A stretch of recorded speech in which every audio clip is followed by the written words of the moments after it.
The world did not end with a bang or a whimper, but with the sharp, paper-thin slap of a personnel file hitting a woman's face. Colonel Nathan Briggs didn't just drop the folder. He hurled it, a projectile of bureaucratic judgment that exploded upon impact. The manila folder burst open like a startled bird, and 30 pages of service history, commendations, and psychological evaluations scattered across the asphalt of the grinder. The sound was disproportionately loud in the morning stillness of Naval Amphibious Base Coronado. Every candidate in the formation froze, their breath hitching in the salty Pacific air. The silence that followed was heavy, pressurized by the sudden, violent breach of military decorum. "Pick it up." Briggs' voice wasn't a shout. It was something far worse, a flat, metallic rasp that sounded like a blade being drawn over a whetstone. "Every single page, Sergeant. On your knees." Claire Donovan didn't flinch. She didn't blink. She stood there as the wind from the bay caught a few sheets of her life and began to tumble them toward the chain-link fence. The rest of the papers lay at her feet, white rectangles against the black, oil-stained ground. Her expression remained a mask of impossible neutrality. She didn't look at the papers, and she didn't look at the men standing to her left and right. She looked directly into the eyes of the man who had just insulted her entire career. "I said on your knees," Sergeant Briggs repeated. He stepped closer, his boots crunching on the stray grit of the grinder. He was a tall man, built of sinew and decades of bitterness, his presence casting a long, jagged shadow over her. Claire looked at him then, and it wasn't with the frantic defiance of a rookie or the wide-eyed fear of someone out of their depth. It was something far more dangerous. It was complete, terrifying stillness. It was the look of a predator that had decided the threat in front of it wasn't worth the energy of a growl. Briggs leaned in until his face was inches from hers, the smell of stale coffee and unyielding discipline radiating from him. He lowered his voice, whispering so only she could hear, his words a jagged promise intended to cut. "I will break you before this week is over, Donovan. That is a promise." She didn't move a muscle. She simply let the words hang in the air between them. Then, in a voice that was barely more than a ripple in the silence, she spoke 2 words in a language he didn't expect. "Biwana Mkulu." Briggs narrowed his eyes, the insult of the unknown tongue sparking a fresh fire in his gut. He had no idea that his promise to break her would eventually cost him everything he believed about himself, the military, and the nature of strength. He saw a woman he thought didn't belong in his world. He didn't realize he was looking at the very thing he had spent 30 years trying to become. Claire had arrived on a Tuesday morning. There was something fundamentally wrong about that, she thought as she stepped off the transport. Tuesdays were meant for the mundane. They were days for grocery lists, dentist appointments, and the kind of mind-numbing conference calls that could have been summarized in a 3-sentence email. They were not the kind of days intended for a person to show up at one of the most demanding, soul-crushing military sniper programs in the history of the United States Armed Forces. But Sergeant First Class Claire Donovan had never lived her life according to the world's schedule. She moved to a rhythm that was slower, deeper, and far more deliberate. She stepped off the vehicle with a single duffel bag slung over her shoulder and a heavy, molded rifle case that she had carried since her first tour in Afghanistan. The case was scuffed, the corners rounded by years of being tossed into the back of Humvees and strapped to the sides of helicopters. She carried it with a practiced ease, the weight of the weapon inside a familiar comfort. There was a quietness about her that made the other soldiers nervous. It wasn't the quiet of someone who had nothing to say. It was the heavy, pregnant silence of someone who had already decided that most conversations were a waste of oxygen. At 34 years old, Claire was a study in functional anatomy. She was 5'7", 142 pounds of lean, functional muscle, and a map of scar tissue that told stories she never shared. But there was something harder than her muscles living behind her eyes, something that didn't have a name in any military manual. It was a cold, crystalline focus that made people look away if they held her gaze for too long. The other candidates were already assembled on the grinder when she arrived. There were 23 of them, a sea of tactical tan and high-end tight haircuts. Every single one of them was elite: Army Rangers, Recon Marines, Navy SEALs, and Special Forces operators who had been handpicked from the top percentile of the top percentile. These were men who had survived IED blasts, midnight raids in the Hindu Kush, and the kind of psychological pressure that turned ordinary people into ghosts. And every single one of them looked at Claire Donovan with the same expression: confusion. It wasn't pure hostility, not yet. It was the baffled look of people trying to solve a puzzle that didn't make sense. To them, she was a glitch in the system. A man named Sergeant First Class Marcus Webb, a man with shoulders like a canyon wall and a jawline that belonged on a recruiting poster, leaned toward the ranger next to him. Just loud enough for the wind to carry it, he muttered, "Command really doing this? Is this a social experiment now?" The ranger, a man named Delgado, didn't answer. He didn't disagree either. He just adjusted the weight of his pack and looked at the horizon. Claire heard them. She always heard things. Her father had taught her from a very young age that hearing wasn't about volume, it was about the quality of one's attention. She had been paying attention to the world since she was 9 years old, crouched in a freezing deer blind in the Rocky Mountains of Colorado. It was there she learned that silence was not the absence of information. Silence was the purest, most concentrated form of it. She set her duffel bag down with a soft thud and stood at attention. She didn't introduce herself. She didn't offer a polite smile or look around for a friendly face. She simply waited. Patience, her father had told her once, is not weakness wearing a polite mask. Patience is the discipline to let the world show you its true face before you respond to what you think you see. 2 minutes later, Colonel Nathan Briggs stepped out of the command building, and the atmospheric pressure on the grinder seemed to drop. He didn't need to swagger. He didn't need to shout. He simply appeared, a man of 51 years with hair the color of wet iron, cut so close to his skull it looked like a shadow. His uniform was a masterpiece of crisp lines and sharp creases, maintained by someone who viewed presentation as a form of psychological warfare. He walked with the heavy, deliberate gait of a man who had stopped trying to intimidate people because he no longer needed to. The intimidation simply traveled ahead of him like a bow wave. He stopped in front of the formation and let his eyes roam over the candidates. It was a slow, predatory sweep. He paused on a few faces, noting the scars and the 1,000-yard stares, and then his eyes landed on Claire. He stayed there for 3 full seconds. In the rigid world of the military, 3 seconds of unblinking eye contact with a superior officer is an eternity. It isn't just a look, it's a challenge. Claire met it directly. Years ago, she had made a silent pact with herself that she would never be the first to drop her eyes. Not to a commanding officer, not to an enemy, not to the world itself. It wasn't about pride. Pride was a luxury she couldn't afford. It was about leverage. The moment you look away is the moment the other person knows they have a handle they can grab. Briggs eventually looked away, but it wasn't a retreat. It was the look of a man who had confirmed a suspicion he didn't like. He began his opening address, his voice carrying across the asphalt without the need for a microphone.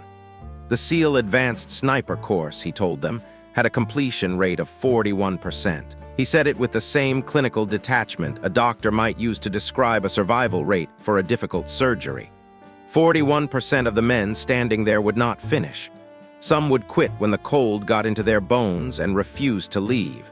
Some would be cut because their hands shook at the wrong moment. A few, and he paused here, letting the weight of the word settle, would suffer injuries that would end their careers before the month was out. This program does not grade on curves, Briggs said, walking slowly along the front row. It does not make accommodations for your feelings or your fatigue. It does not care about your prior record, your medals, or the glowing recommendations your commanding officers wrote to get you here.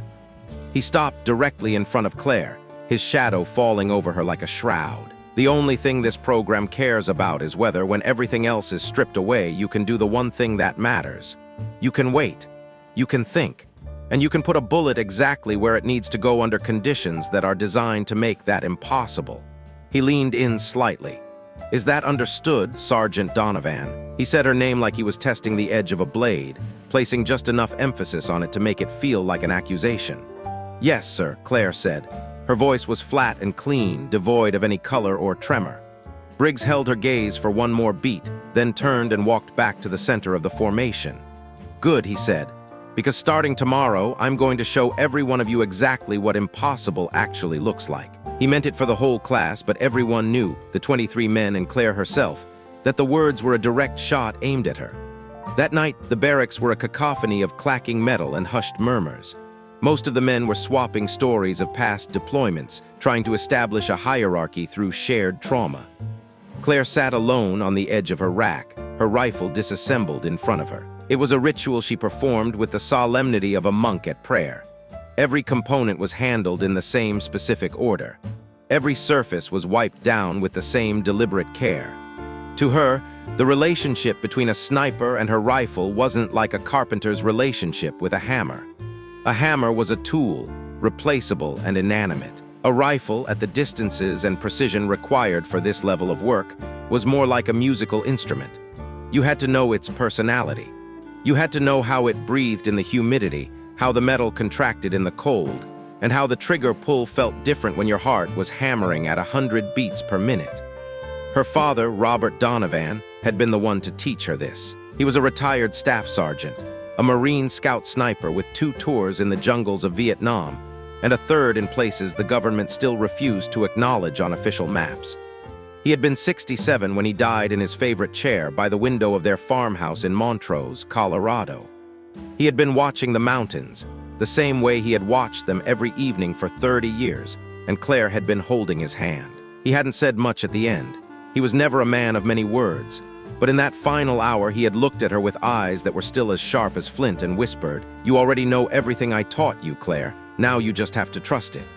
That night she had written 3 things on a scrap of paper and tucked it into the inner pocket of his old Bible. Serve with honor, never quit. Become the sniper they said you couldn't be. She didn't need to pull the paper out to remember them. The words were etched into the back of her retinas. She just kept cleaning the bolt assembly, her movements fluid and mechanical. The first week of training was a descent into a specific kind of hell. It was designed to do one thing: find the structural flaw in a candidate's soul and hammer on it until they broke. There was no gradual escalation, no warm-up period. They started at the red line and stayed there. Sleep deprivation was layered on top of physical exhaustion, which was then layered on top of complex cognitive testing. They would be forced to run 5 miles through soft sand, then immediately be told to solve a series of intricate mathematical problems while instructors screamed contradictory orders into their ears. The goal was to create chaos to see who could maintain a heart rate below 60 when the world was falling apart. Most candidates expected it to be hard. They were used to hard. But what broke people wasn't the intensity, it was the relentlessness. There was no moment of reprieve, not a single second where the environment gave you permission to exhale. By the end of the 3rd day, the cracks were already showing. 2 men voluntarily withdrew, their pride finally giving way to the realization that they didn't want it badly enough. Another was hauled off to the medical bay with a stress fracture that turned his foot into a purple mess of swelling. A 4th man simply stopped moving during a midnight land navigation exercise. He sat down on a rock in the middle of the brush and refused to get up. The instructors stood around him for a few minutes, saying nothing, until one of them finally walked back to get the paperwork. Claire absorbed the punishment like a sponge. She would be lying to herself if she said she wasn't hurting. The exhaustion lived deep in her bones, a dull ache that seemed to vibrate in her connective tissue. She was cold in a way that the California sun couldn't fix, and her body was screaming for the sleep it wasn't getting. But she had a defense mechanism the others didn't. Her father had called it the quiet room. It wasn't a physical place, but a mental sanctuary. It was the part of her mind that the noise and the screaming couldn't reach. He had built his own quiet room while lying motionless in the triple canopy jungles of Southeast Asia, with insects crawling across his eyelids and the enemy passing inches from his position. The body will do almost anything you ask of it, he told her when she was 12. It's remarkably cooperative. It's the mind that quits first. So you build a room where quitting isn't allowed to enter. She spent a lot of time in that room during week 1. From that internal vantage point, she noticed things the other candidates were too tired to see. She saw the patterns. Every instructor had a rhythm to their cruelty. There was a logic to when they pushed and when they backed off, even if that logic seemed insane on the surface. Colonel Briggs, she noticed, was the most consistent of all.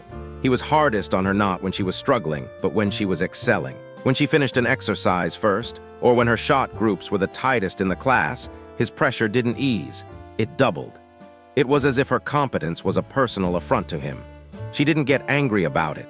She simply filed the observation away with the same clinical care she used to record windage and elevation. In the 2nd week, the focus shifted to the technical nuances of long-range engagement. This was where the shooters were separated from the snipers. It was also when she met Tyler Reed. Reed was 22, a ranger from a tiny town in eastern Tennessee with a name that sounded like a bluegrass song. He was technically brilliant. On the flat range, his scores were nearly perfect, and his understanding of fieldcraft was instinctive, a byproduct of a childhood spent hunting in the Appalachian woods. But Tyler had a fatal flaw. He crumbled under observation. The moment an instructor stood behind him with a clipboard, his mechanics changed. His breathing became shallow and jagged. His trigger pull went from a smooth surprise to a conscious, anxious jerk. His groups opened up and his times plummeted. He was like a master pianist who lost the use of his fingers the second an audience walked into the room. Claire saw it happening during a dusk exercise. She recognized the symptoms because she'd fought them herself a decade ago. She found him after the formal training day had ended, running dry-fire drills alone in the fading light, his face a mask of frustration. "Your breathing is wrong," she said, her voice coming out of the shadows. Tyler jumped, nearly dropping his rifle. He hadn't heard her approach. "Ma'am, I'm just practicing." "You're trying to control your breath," she told him, stepping into the light. "You're fighting your own biology. When you know they're watching, you hold your breath at the top of the cycle because you think it'll make you steadier. All it does is starve your brain of oxygen and make your muscles twitch. Your groups are telling on you, Reed." Tyler looked down at his rifle, his shoulders sagging. "I don't know how to stop it. The second I see that clipboard, it's like I've never held a gun before." Claire walked over and stood beside him. "Because you're shooting like someone who's afraid to be wrong. Your father was a hunter, wasn't he?" He blinked in surprise. "Yes. How did you know?" "Because you have the deer hunter's twitch. You're used to short-range snapshots where you hold your breath and squeeze. A sniper doesn't hold. A sniper finds the natural respiratory pause, that tiny window between the exhale and the inhale where the body is perfectly still. You fire inside that window.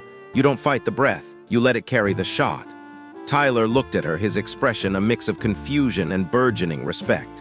"Why are you telling me this? In this course, I'm your competition." Claire looked out at the darkening horizon. "Because that's not how I was raised," she said simply. She left him there to practice. The next day, Tyler's groups tightened by 40%. The instructors noticed, particularly a chief petty officer named Rollins, who gave Claire a long, speculative look but said nothing. Word began to spread through the barracks, not as a loud announcement but as a quiet realization. The glitch in the system was starting to look more like the gold standard. The real trouble started on a Thursday in the third week. It began with her scope. During a 1,000-meter engagement course, Claire took her first shot from a concealed position. The round went 2 inches high and 4 inches left. At that distance, it was a clean miss. She checked her data, adjusted her turrets, and fired again.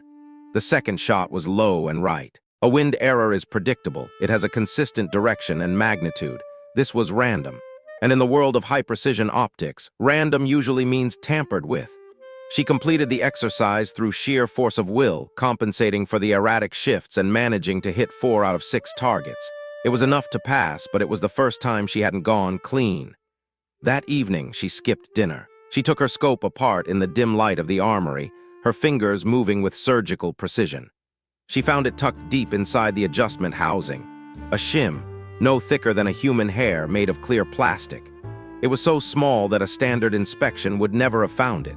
It had been placed there to ensure that every time she adjusted her elevation, the internal erector tube would shift slightly off-axis. She held the tiny piece of plastic up to the light. It wasn't an accident. It was sabotage. She didn't report it. She knew that in this environment, an accusation without a smoking gun would be seen as an excuse for her failure. Her father's voice echoed in her mind. "Never let them see the wound, Claire. Predators are attracted to the scent of blood." She removed the shim, reassembled the optic, and spent 4 hours re-zeroing the weapon in the dark, using the heat signatures of the range markers. 2 days later, the sabotage took a different form. The scores for the unknown distance stalking exercise were posted on the common room door. Claire had performed flawlessly. She knew her times and her hits better than anyone. But when she looked at the board, she was ranked 7th. The notes beside her name cited technique deviations, vague, non-specific criticisms that didn't appear on anyone else's sheet. Marcus Webb, the man who had been so skeptical of her on day 1, was listed in 3rd place. He stood next to her, looking at the board, then at her. He knew she had outstalked him. He had seen her movement from his own position. She had been a ghost in the brush while he had struggled with the terrain. "That's not right," Webb said, his voice low. "I was behind you on the approach, Donovan. Your stalk was cleaner than mine. I'm not saying that to be nice. I'm saying it because I have eyes." Claire didn't look at him. She just kept staring at the numbers. "What are you going to do?" Webb asked. "I'm going to keep shooting," she replied, but she did more than that. She filed a formal discrepancy notice through the chain of command. She didn't expect it to change the score. She knew the system was rigged against her, but she understood the power of a paper trail. In the military, documentation is its own kind of ammunition. It's hard to bury someone when they've left a trail of breadcrumbs leading back to the truth. The move resulted in a summons to Colonel Briggs' office 48 hours later. The office was as cold and sterile as the man himself. There were no photos of a family, no mementos from past commands. Just a desk, 2 chairs, and a window that overlooked the sniper range. Briggs was standing by the window, his back to her, watching a group of candidates crawl through the mud. He let her stand at attention for 5 minutes before he turned around. The silence in the room was thick enough to choke on. "Sergeant Donovan," he said, his voice deceptively soft, "you seem to have a problem with my grading system." "I have a problem with inaccurate data, sir," Claire responded. Her eyes were fixed on a point on the wall just above his head. Briggs sat down and laced his fingers together. "This program isn't just about hitting targets, Sergeant. It's about suitability. It's about whether I believe you have the temperament to represent this community in the field. And right now, your temperament seems to involve a lot of complaining. With all due respect, sir, a discrepancy notice isn't a complaint. It's an observation of a mathematical error. My performance metrics don't match the posted scores." Briggs leaned forward, his eyes narrowing into cold slits. "Let me be very clear with you. I don't care about your math. I care about the fact that you are a disruption. You are a distraction to the men. You are a variable I didn't ask for and I don't want." Claire finally lowered her gaze, looking him dead in the eye. "Is that why my scope was shimmed, sir? Or was that just a suitability test too?" The air in the room seemed to freeze. For a split second, she saw a flicker of something in Briggs' eyes, not guilt, but a flash of genuine, murderous rage. He hadn't expected her to find it, or if he hadn't expected her to have the gall to say it to his face. "You have no proof of that accusation," he whispered. "And if you ever say it again, I will have you stripped of your rank and tossed out of this base so fast your head will spin." Claire didn't flinch. "I don't need to say it again, sir. I've already put the shim in a secure location off base, along with a signed affidavit. If I'm cut from this program for anything other than performance, that envelope gets opened." It was a bluff, mostly. She had the shim, but the affidavit was a work in progress. But in that moment, it didn't matter. She had drawn a line in the sand, and for the first time, Colonel Nathan Briggs realized that he wasn't dealing with a soldier he could break. He was dealing with a woman who had been forged in the same fire as he had, and she knew exactly how to burn. "Get out," Briggs said, his voice trembling with suppressed fury. Claire saluted, a perfect, textbook-sharp movement, and walked out of the office. She knew the war was far from over. In fact, it was just entering its most dangerous phase. Briggs wouldn't stop. He would just get smarter. He would stop using shims and start using the weight of the program itself to crush her. The following week was the final employment phase. This was the culmination of everything they had learned. A 72-hour continuous operation that required the candidates to navigate 20 miles of hostile terrain, establish a final firing position, and eliminate 3 high-value targets at unknown distances under varying light conditions. It was a test of endurance, navigation, and most importantly, the ability to remain invisible. The weather turned on the second night. A cold, driving rain swept in from the Pacific, turning the terrain into a slurry of mud and slick rock. Claire moved through the darkness like a part of the shadows themselves. She didn't use a flashlight. She didn't need one. She navigated by the feel of the land and the memory of the map she had memorized. She reached her final firing position 4 hours ahead of schedule. It was a rocky outcrop overlooking a valley where the targets would appear. She spent the next 6 hours digging in, blending her position into the natural contours of the ridge. She used local vegetation, mud, and a ghillie suit she had spent years perfecting. By the time she was finished, a person could have walked 3 feet from her and never known she was there. Then, the waiting began. The rain continued to fall, a steady, rhythmic drumming that soaked through her layers and began to sap her body heat. This was the part where people quit. This was where the quiet room was the only thing that kept you from screaming. She slowed her heart rate, focused on her breathing, and watched the valley. At dawn, the first target appeared, a silhouette at approximately 800 meters. Claire adjusted her scope, her fingers moving by touch alone. She found the natural respiratory pause, the tiny window of stillness, and began to apply pressure to the trigger. But something was wrong. Through her optic, she saw a flash of movement to her left, not a target, a person. She eased off the trigger and shifted her focus. It was Tyler Reed. He had reached his position, but he was in trouble. He was shivering so violently she could see it through her scope. He was exposed, his concealment botched by the mud and the wind. And worse, he was looking right at her position, his eyes wide with a mix of exhaustion and panic. He was about to blow both of their positions. If she helped him, she risked being spotted.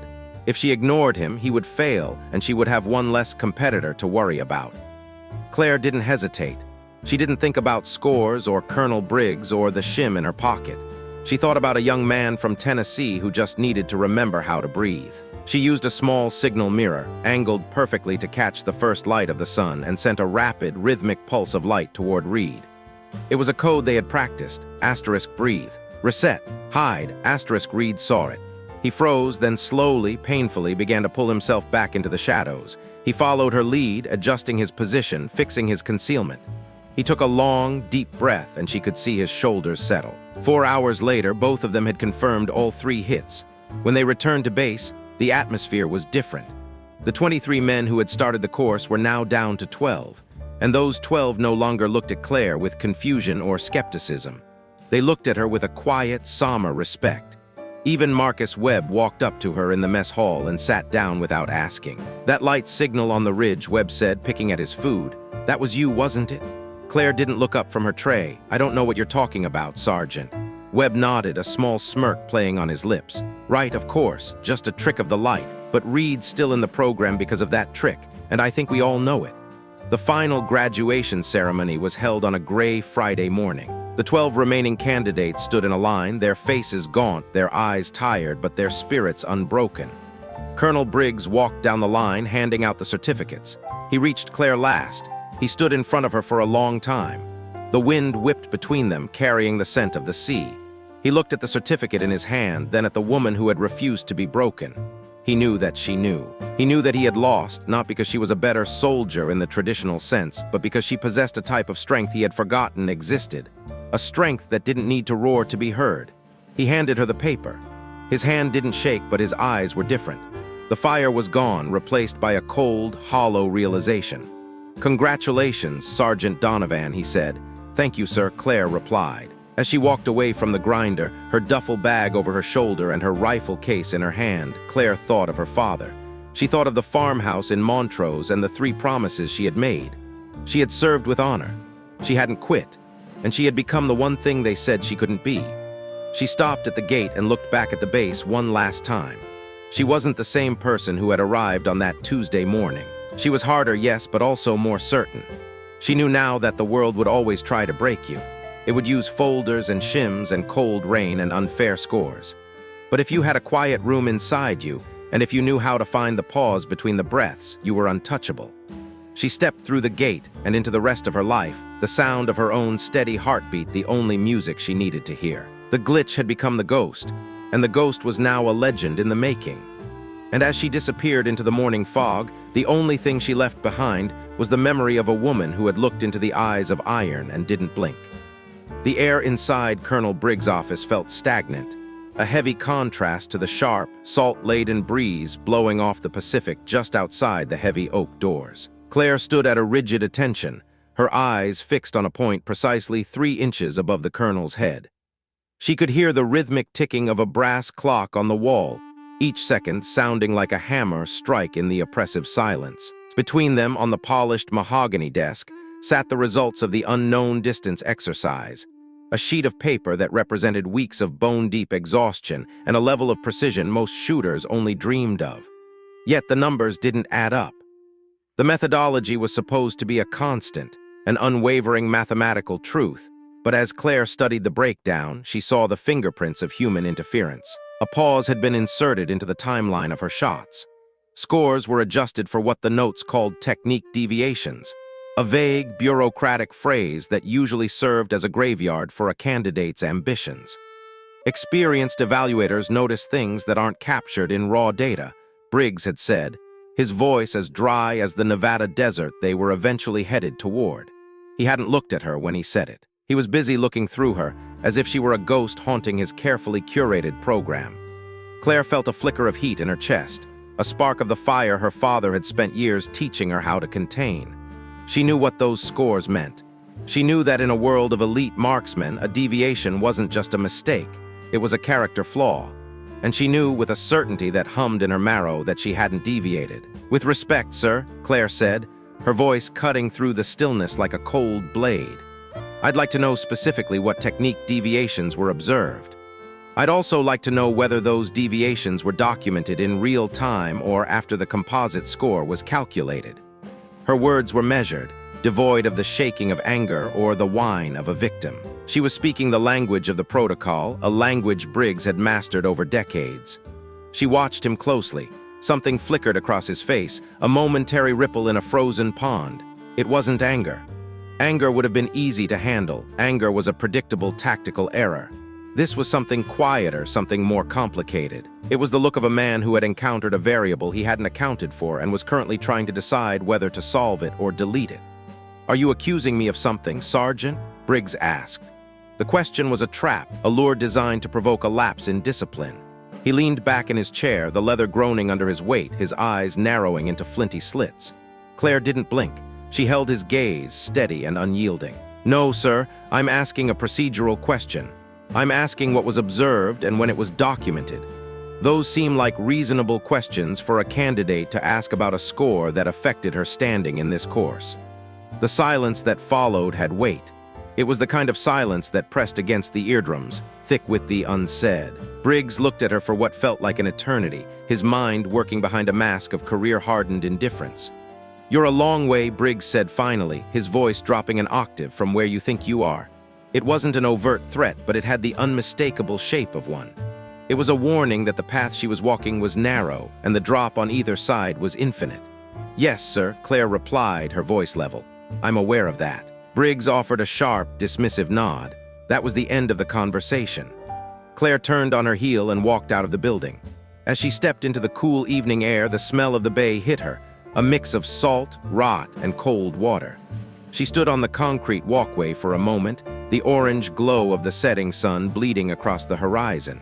She allowed herself exactly 30 seconds to feel it. She let the anger rise up, hot and jagged, the frustration of being the best in the room and still having to fight for the right to be acknowledged as even adequate.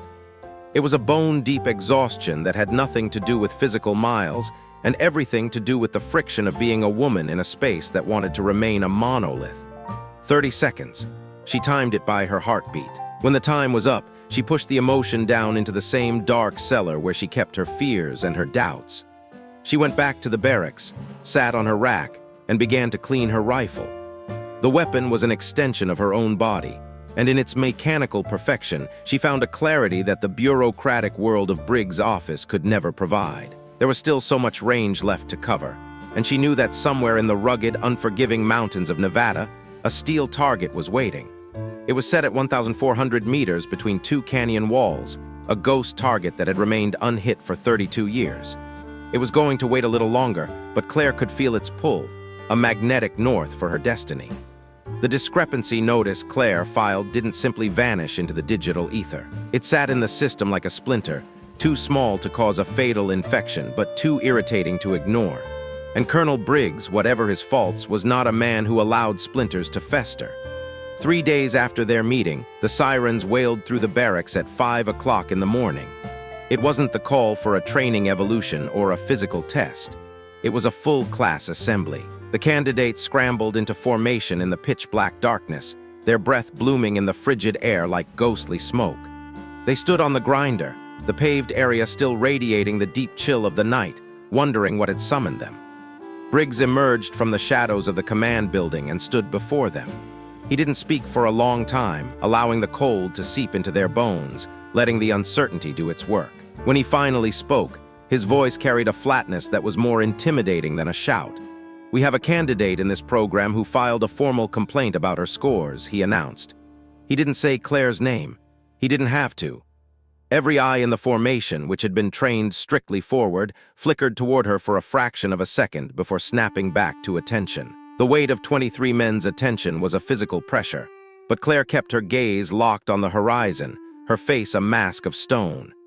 In 22 years of running sniper programs, Briggs continued, beginning a slow, predatory pace along the front of the formation. I have never had a candidate question the integrity of this course's evaluation process. Never, not once. He stopped in front of a young ranger, staring into his eyes until the man visibly swallowed. You want to know why? Because the candidates who get selected for this program understand something fundamental. This course doesn't owe you accuracy. It owes you truth. And the truth is that some people standing on this grinder right now do not have what it takes. And no amount of paperwork changes that. He resumed his walk, his boots clicking rhythmically against the pavement until he came to a halt directly in front of Claire. He was close enough that she could smell the coffee and stale tobacco on his breath. Are we clear, Sergeant Donovan? Yes, sir, she said. Her voice didn't waver.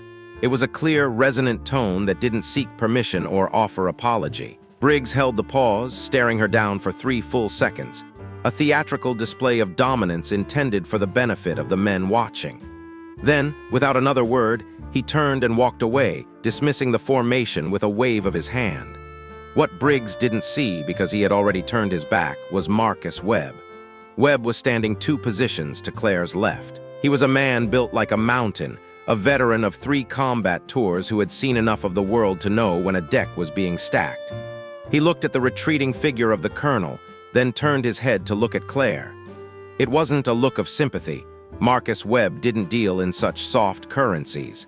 It was something closer to recognition. It was the look of a man who had just witnessed an act of calculated injustice and found himself unable to reconcile it with the code he lived by. Claire felt his eyes on her, but she didn't return the look. She stayed focused on the path ahead, filing the moment away with the others. Training resumed at 0600. The schedule for week 4 was centered on what the instructors called environmental integration. This was the soul of the craft, the art of reading the invisible world and folding it into a single, perfect shot. They weren't just shooting at targets anymore. They were shooting through the atmosphere. They were learning to read the wind, yes, but also the temperature gradients that caused air to rise or fall, the mirage that danced over the dirt and distorted the target's true position, and the way light angle could trick the eye into seeing a target inches from where it actually sat. It was the most beautiful part of the curriculum in Claire's eyes. This was where raw mechanical skill stopped being enough. A shooter could have perfect trigger control, a perfect breathing cycle, and a rock-steady position, and they would still miss by a mile if they didn't understand what the air was doing between the muzzle and the steel. The air, as Claire had learned from her father long before she ever touched a military-issue rifle, was never random. It was a living thing, a chaotic system that followed its own complex logic. It just required a different kind of listening. The primary instructor for the environmental block was a chief petty officer named Hendricks. He was a stark departure from Rowland's, who was loud and aggressive, using pressure like a blunt instrument to find a candidate's breaking point. Hendricks was quiet, methodical, and possessed a preternatural stillness. He didn't teach by lecturing. He taught by asking questions that forced the candidates to find the answers within the landscape itself. On the second day of the block, the class stood on a rugged hillside overlooking a vast, windswept valley. "What's the wind doing at the target?" Hendricks asked, his voice barely louder than a whisper against the gusts. There were flags at the firing line, fluttering wildly. There were flags at 500 meters and 800 meters, each telling a different story of the air's movement. But the target was at 950 meters, tucked into a depression where no flag had been placed. 7 candidates stepped forward with answers based on the visible flags, offering interpolated readings and reasonable extrapolations. Tyler Reed, the young soldier who often looked to Claire for unspoken guidance, said nothing. He was watching the grass in the valley, trying to see the waves of wind as they moved through the brush. Claire remained silent as well. She wasn't looking at the flags or the grass. Her eyes were fixed on a small falcon hovering nearly a kilometer away, right at the target distance. The bird was suspended in the air, its wings making tiny, rapid micro-adjustments to maintain its position. It was a living anemometer, telling a story the flags couldn't possibly capture. Hendricks waited, his eyes scanning the group. Finally, he looked at her. "Donovan, what are you watching?" "The bird, Chief," she replied. "Why the bird?" "Because it's hovering at target distance," Claire explained, her eyes never leaving the raptor. Its wings are telling me what the wind is doing at that exact point in space more accurately than the flags. The flags are 7 feet off the ground, and wind at that height isn't necessarily the same as the wind at the height of a center-mass target.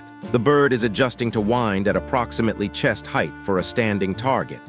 Right now, it's compensating about 8 degrees into a right-to-left crosswind that's stronger than the flags are showing.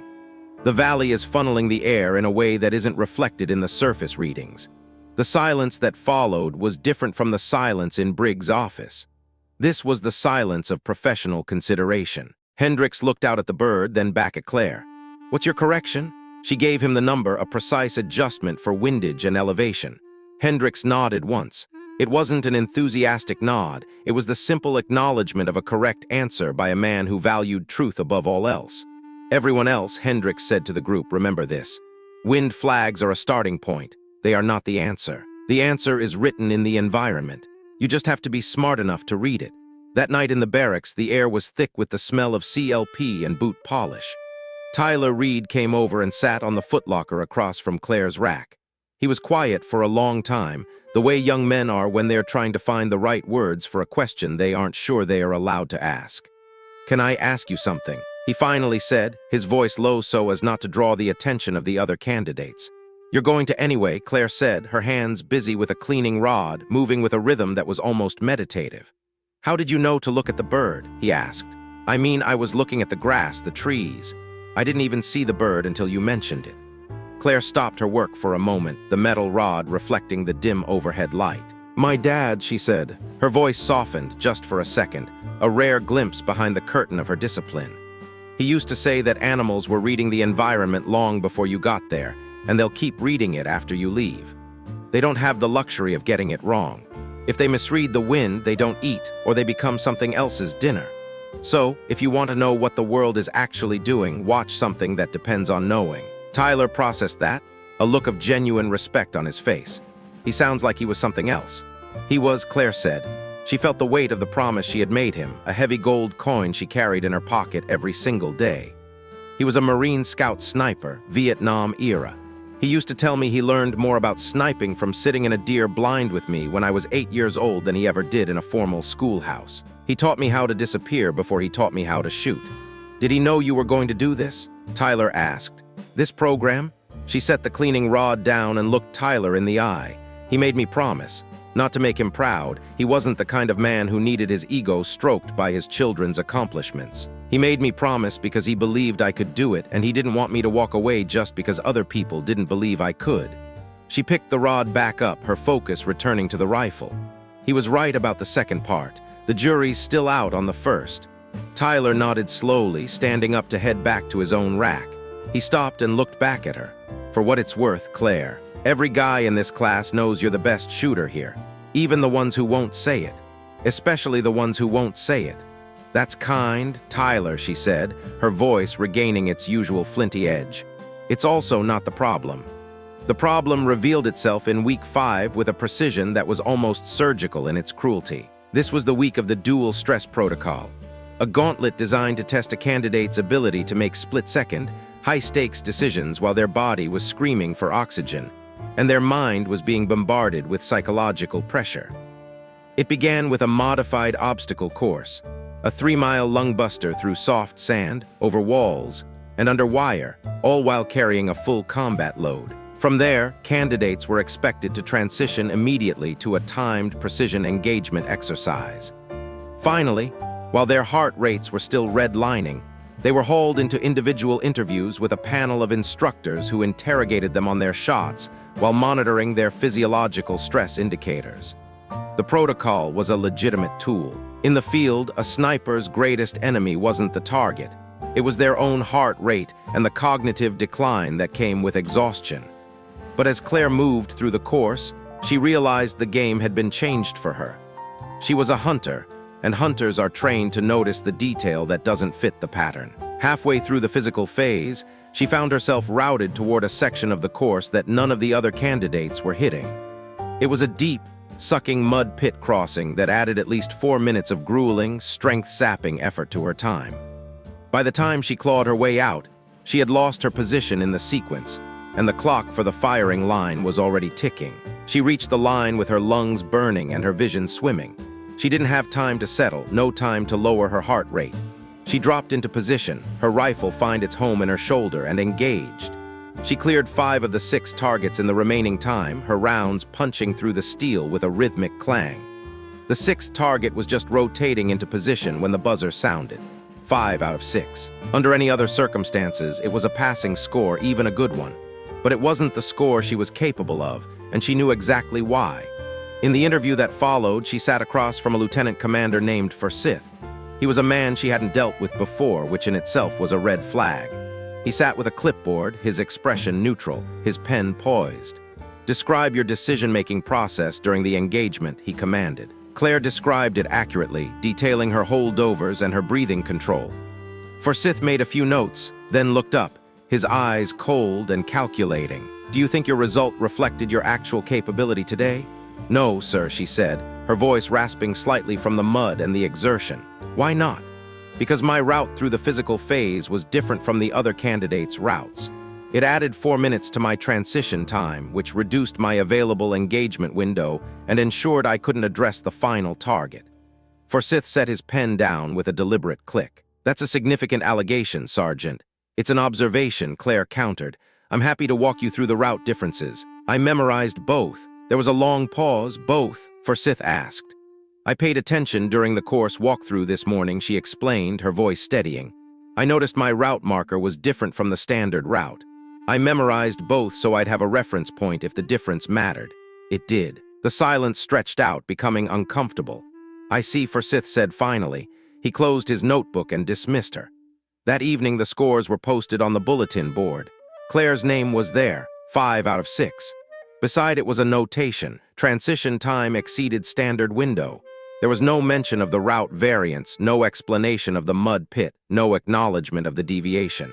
It was a quiet, bureaucratic execution of her standing. But the next morning, something happened that no one, least of all Colonel Briggs, had predicted. The common area of the barracks was usually a place of quiet preparation, but it became the stage for a quiet revolution. Marcus Webb approached Claire while she was packing her gear. He didn't come to her privately. He stood in the center of the room, where 8 other candidates were present, including the quiet ranger, Kowalski. "I want to show you something," Webb said, his voice carrying through the room. He held up his phone, the screen glowing. On it was a photograph he had taken during the pre-dawn walkthrough.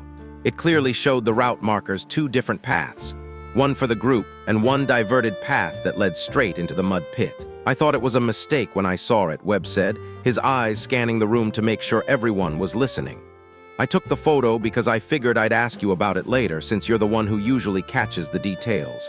Then the exercise happened and I figured some things out." The room went dead silent. The other candidates looked from the phone to Claire, then to each other. The air in the barracks changed. It was no longer a collection of individuals competing for a spot. It was a group of professionals realizing they were being lied to. "Why are you doing this, Marcus?" Claire asked. Webb was quiet for a beat, his jaw set. "Because I've been trying to figure out if you deserve to be here since day one," he said, the words sounding heavy like stones being moved. "And I've had my answer for a while now. I just didn't do anything about it." He pocketed the phone. "I'm going to Roland's. You can come or not, that's your choice, but I'm going." He turned and walked out. For a moment, no one moved. Then Kowalski, the man who had barely spoken 10 words the entire month, stood up. He picked up his coffee, took a slow sip, and looked at the room. "I'll go too," he said simply, and followed Webb. The meeting in Chief Roland's office wasn't a cinematic explosion. There was no shouting, no dramatic pointing of fingers. Roland's, a man who had spent his life in the shadows, looked at Webb's photograph for a very long time. He asked 3 questions, his voice low and dangerous. He took Webb's phone, photographed the image with his own device, and then told them to return to their duties. As they left, Claire caught a glimpse of Roland's face. He looked like a man who was doing complex arithmetic in his head and finding a sum he didn't like. That evening, Claire was summoned to Briggs' office for the 2nd time. She expected the colonel to be furious, perhaps even to find a way to wash her out on the spot. But when she entered, the man behind the desk looked different. He looked tired. Not the tiredness of a long day, but the profound, spiritual fatigue of a man who realized the foundation of his world was cracking.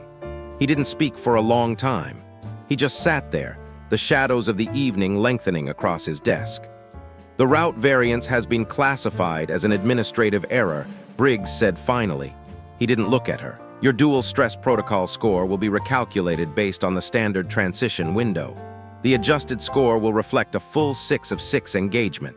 Claire said nothing. She didn't offer a thank you because a thank you would imply he had done her a favor rather than correcting a wrong.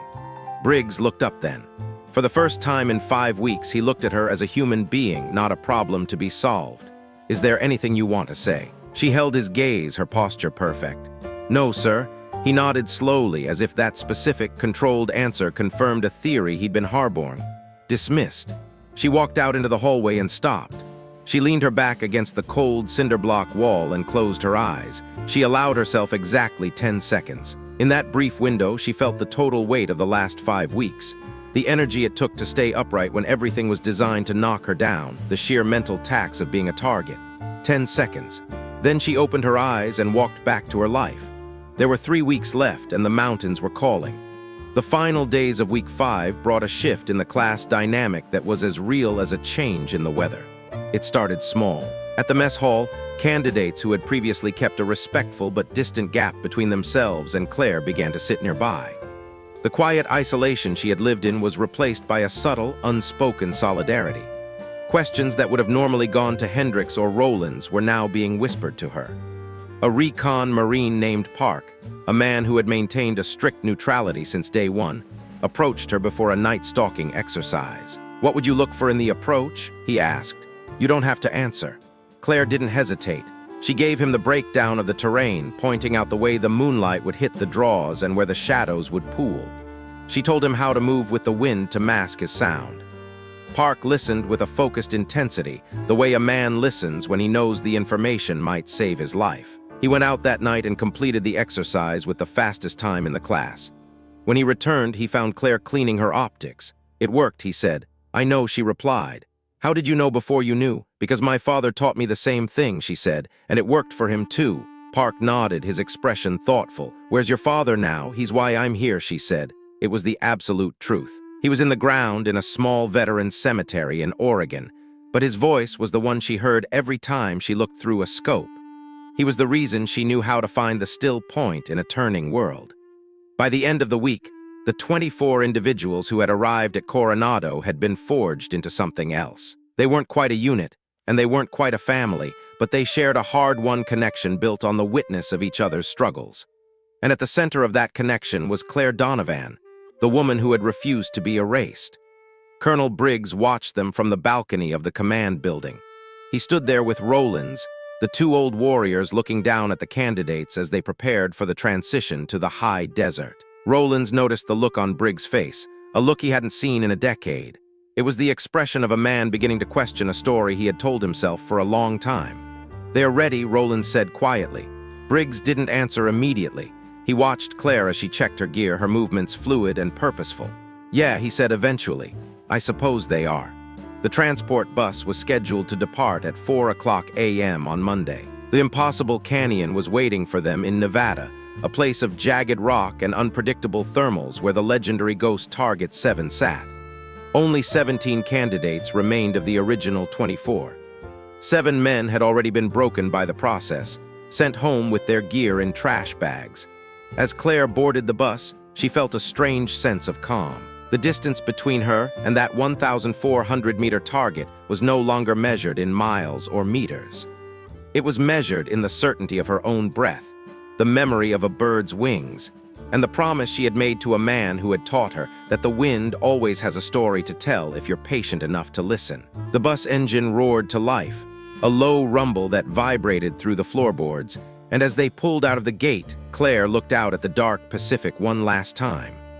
She was leaving the ocean behind, headed for the high, dry silence of the desert, where the truth would finally be settled. The program had been a meat grinder, a slow-motion shedding of skin and ego that had started weeks ago with 24 hopefuls and had now winnowed them down to a haunted 17. In the 5 weeks prior to this moment, the attrition had been steady and cold. 2 had withdrawn voluntarily, their spirits breaking before their bodies did. 2 more had been dropped for medical reasons, victims of the unrelenting physical toll. Two had been cut for performance, their margins of error simply too wide for the standards of the elite. And then there was the one who had simply stopped responding, a ghost who checked out mentally before his body followed, quietly removed from the roster before his absence required a formal explanation. Now, 17 remained, huddled on a bus that smelled of stale coffee, CLP gun oil, and the sharp, metallic scent of suppressed anxiety. Every one of those 17 men and women knew exactly what the next 4 days represented. They were headed to Nevada, to the final qualification range, and the legendary shadow known as Ghost Target 7. The ride was silent, but it wasn't a peaceful silence. It was the heavy, compressed quiet of soldiers on a final approach, the kind of stillness that settles over a courtroom just before a verdict is read. The energy inside the bus was dense, a physical weight that sat just beneath the surface of every face, etched into the set of jaws and the hollows of tired eyes.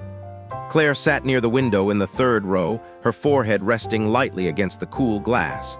Her eyes were open, but she wasn't watching the Nevada highway disappear into the ink-black night. She was looking past the reflection, listening inward. She was running through the archives of her mind, revisiting everything her father had ever taught her. It wasn't a checklist. Checklists were for people who were still learning the basics. For Claire, it was more like a conversation, a quiet dialogue with a man who wasn't in the room anymore but whose voice was so deeply ingrained in her psyche that she could hear the specific gravelly cadence of his words. She could feel his presence in the way she checked her pulse, in the way she regulated her breathing, a steady rhythm that anchored her against the rising tide of the coming days. Across the aisle, Tyler Reed was a portrait of restless energy. He hadn't slept either, his gaze fixed on the back of the seat in front of him as if he were trying to burn a hole through the fabric. About 2 hours into the journey, the silence finally became too much for him. He didn't turn his head, but his voice was a low, jagged whisper that barely carried over the hum of the tires. "You nervous?" he asked. "Yes," Claire said. She didn't hesitate and she didn't lie. Tyler seemed taken aback by the bluntness of her admission. In a world defined by bravado and the projection of invulnerability, honesty could be jarring. He shifted in his seat, the fabric of his uniform rustling. "Me too," he confessed, his voice even lower than before. "Good," Claire replied. She finally turned her head to look at him, her eyes steady. "Nervous means you understand what's at stake. It means your body is preparing for a fight. People who aren't nervous before something like this either don't care or they don't understand the gravity of the situation. Neither of those people is who you want sitting next to you when things get difficult." Tyler was quiet for a long moment, processing that. Then, like a secret he couldn't keep any longer, he held up his hands in the dim light of the cabin. "My hands are shaking," he said. It was a confession of weakness, a crack in the armor. "They'll stop when you start shooting," Claire said firmly. "They always do. The body is just reacting to the anticipation. It knows what to do once the work begins. It's the waiting that makes the mind wander and the hands shake. Once you're behind the glass, the world narrows down to a single point. The shaking will vanish." He nodded slowly, some of the rigid tension bleeding out of his shoulders. He didn't speak again, but the frantic energy seemed to settle into something more manageable. 3 rows back, Marcus Webb sat like a statue. His arms were crossed over his chest, and his eyes were closed. To a casual observer, he looked like he was sleeping, but Kowalski, who was sitting beside him, knew better. Kowalski had spent enough time around Webb to recognize the specific angle of his set jaw. Webb wasn't resting, he was calculating. His closed eyes were a curtain he had drawn to give himself the privacy to run through every variable, every scenario, and every failure he could imagine. He was a man who thrived on control, and the upcoming challenge was the ultimate test of that control. In the lead vehicle, separate from the candidates, Colonel Briggs sat in a silence of his own. The separation was standard procedure, a way to maintain the distance between the commander and the commanded. But on this particular morning, it felt more significant. It felt like the distance between a judge and the accused. Briggs knew the history of this range better than anyone, and he knew the ghosts that inhabited it. They arrived at the Nevada facility just as the sky was beginning to consider the dawn, a pale, indecisive gray creeping over the horizon without fully committing to the light. The facility was a skeletal arrangement of functional structures, corrugated metal, concrete slabs, and gravel paths, all of it tucked into the mouth of a massive canyon system. The mountains had spent millions of years carving these jagged corridors out of the earth, indifferent to the humans who would eventually come here to play their high-stakes games of wind and lead. The air at this elevation was a shock to the system. It lacked the humid weight of the coast, replaced by a thin, dry, and biting cold. It wasn't the kind of cold that seeped into your clothes. It was the kind of cold that met you with honesty, a sharp reminder of the environment's hostility. It was a physical presence that demanded respect. The first day was designed to weed out the unprepared through sheer technical demand. It was a day of acclimation and qualification prelims. They started with long-range cold bore confirmation. One shot, no warm-up, no excuses. They began at 800 meters, then pushed to 1,000, and finally 1,250. Interspersed with the shooting were environmental assessment exercises that forced the candidates to read the terrain, the heat shimmer, and the deceptive mirages of the high desert. They were tasked with unknown distance target engagement, where the first challenge wasn't hitting the mark, but finding it in the sprawling, broken landscape. The instructors moved among them like shadows, their clipboards held like shields. They said very little, their silence more judgmental than any verbal critique. Claire, however, moved with a rhythmic, almost mechanical precision.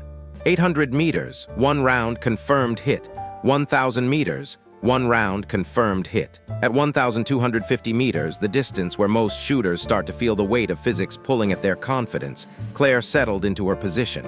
She ran through her natural respiratory cycle, her body becoming a part of the earth beneath her.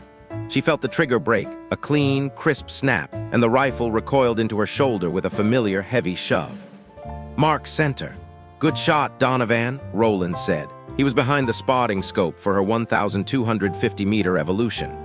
He had been quiet for exactly 2 seconds after the round connected, a pause that felt like an eternity.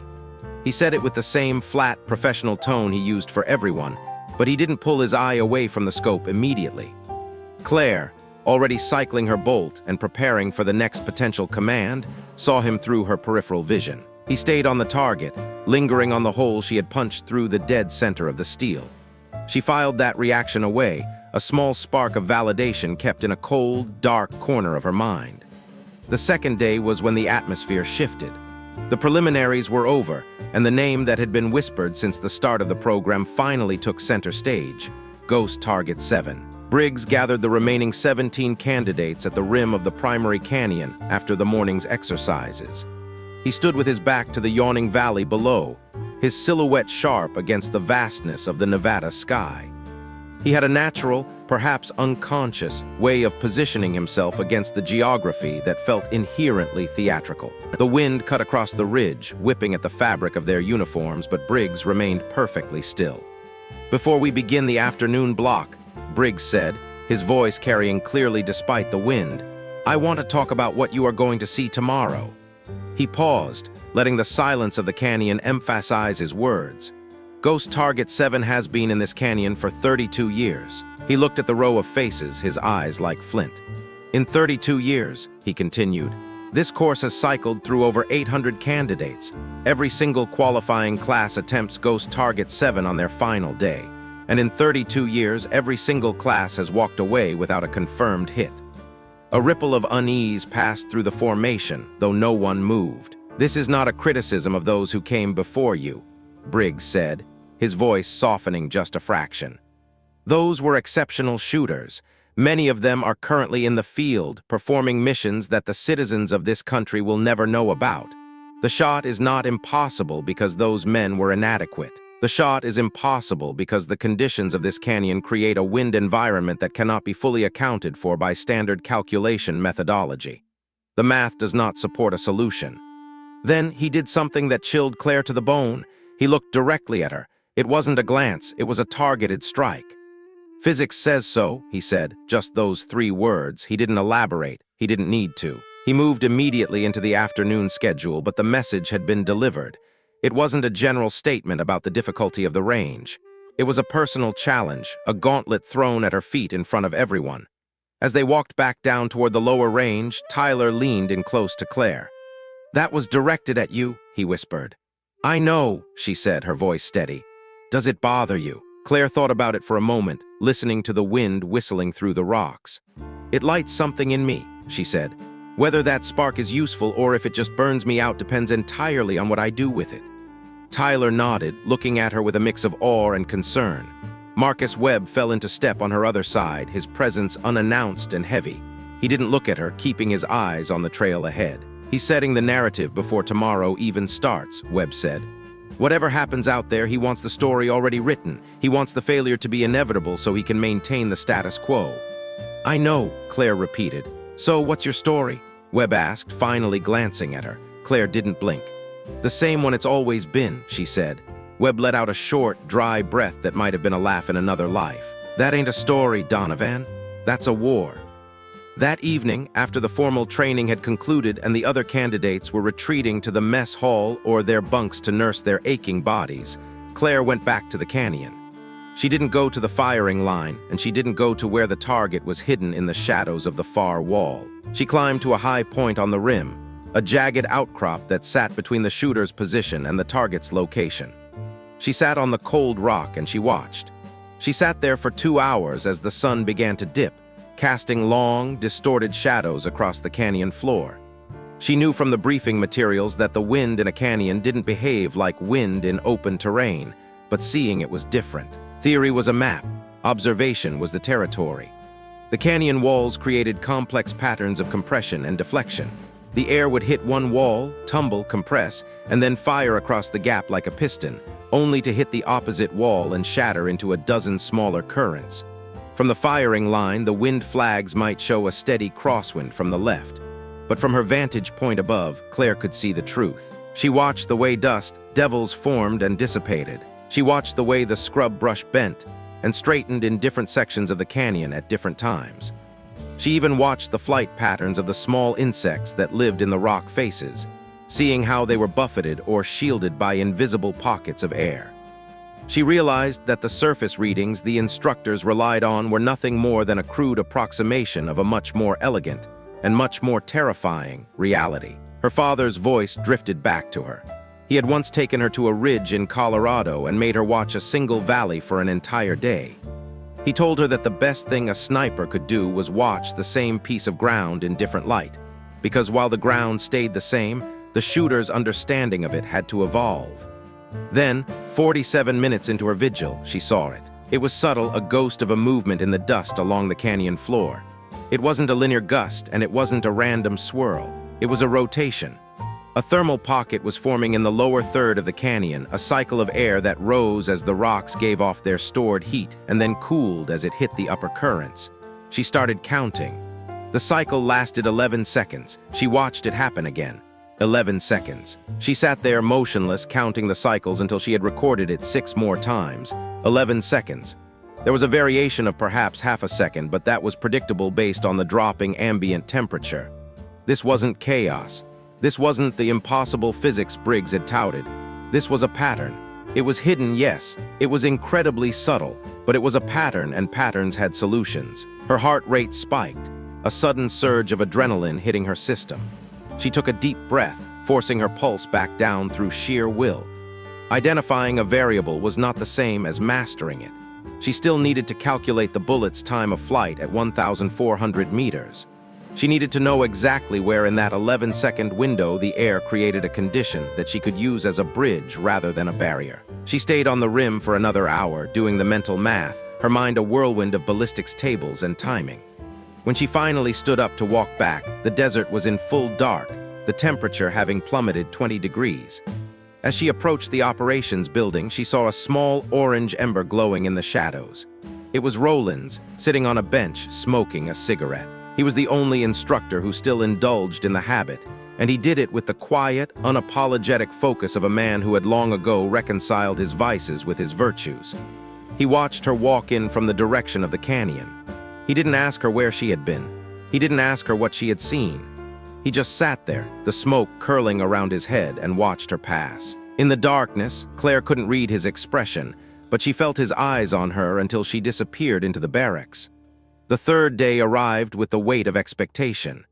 This was the formal qualification block, the final gate before they were allowed to even look at Ghost Target 7. It was a grueling series of tests, long-range precision, stalking through broken terrain without being spotted, and unknown distance engagements that simulated a high-pressure operational environment.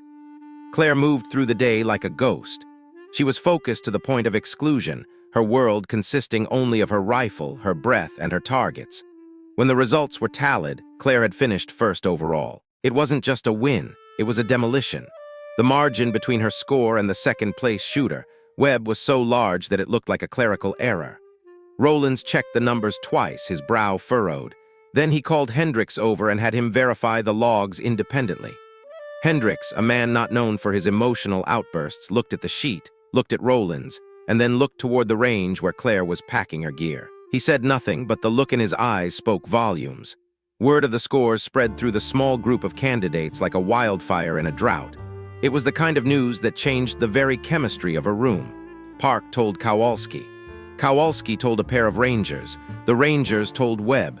Webb, standing in the center of the cramped barracks, looked around at his fellow candidates. She finished first overall, he announced, his voice booming in the small space. By 11 points.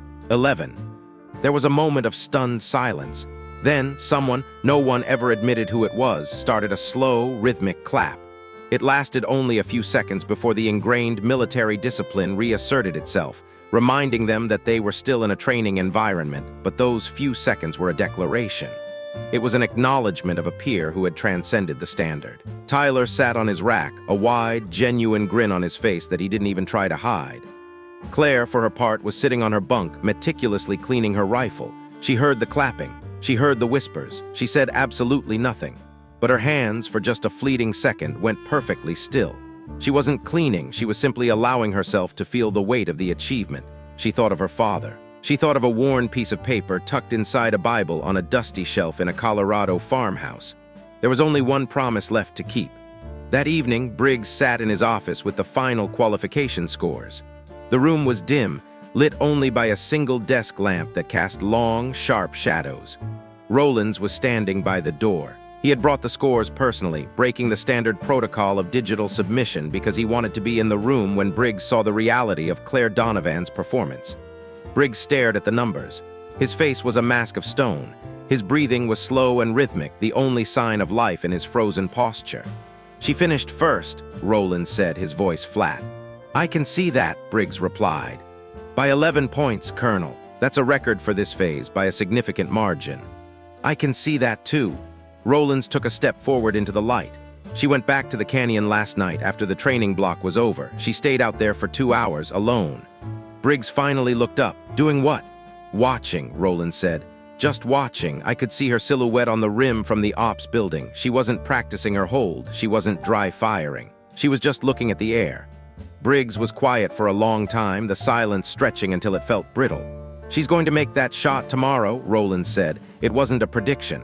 It wasn't a challenge. It was a statement of fact, delivered with the certainty of a man who had seen the impossible starting to take shape. Briggs set the score sheet down on his desk with a deliberate, slow motion. "The shot is impossible, Rowlands. You know that, I know that. The canyon knows that." "You've been saying that for 12 years, Rowlands countered. "Because it's true. Physics doesn't care about determination. It doesn't care about backstories or legacies. The wind in that canyon is a chaotic system. It cannot be solved." Rowlands looked at his commanding officer. He had served with Briggs for over a decade. He knew the man's strengths and his deep-seated rigidities. He knew about the shadow that followed Briggs, the story of a sister who had been a pioneer in her own right, and the tragedy that had left Briggs wary of anyone who tried to fly too close to the sun. "Colonel," Rowlands said carefully, choosing his words as if he were navigating a minefield. "I think you should watch her shoot tomorrow. Really watch her." "As her commander?" "No," Rowlands said quietly. "As someone who might be wrong." Briggs didn't respond. He didn't even blink. He simply picked up the score sheet again, his jaw set at an angle that signaled the end of the conversation. Rowlands recognized the wall and withdrew, leaving Briggs alone in the dim light. Briggs looked at the number 11. He looked at it as if it were an intruder in his home, something that was quietly and efficiently rearranging the furniture of his certainties. He didn't like it, and he realized with a cold, sinking feeling that he couldn't make it stop. The fourth day, the final day, arrived with a silence so profound it felt heavy. It was a morning that knew it was going to matter. Claire was awake a full minute before her alarm, her eyes snapping open in the darkness. She didn't move. She just lay there for 60 seconds, breathing, letting the reality of the day settle into her bones. She dressed in silence, her movements practiced and efficient. She went through her pre-shoot ritual with her rifle, checking the optics, the bolt, the tension of the bipod. She went to the mess hall and drank a cup of coffee that she barely tasted, her mind already miles away.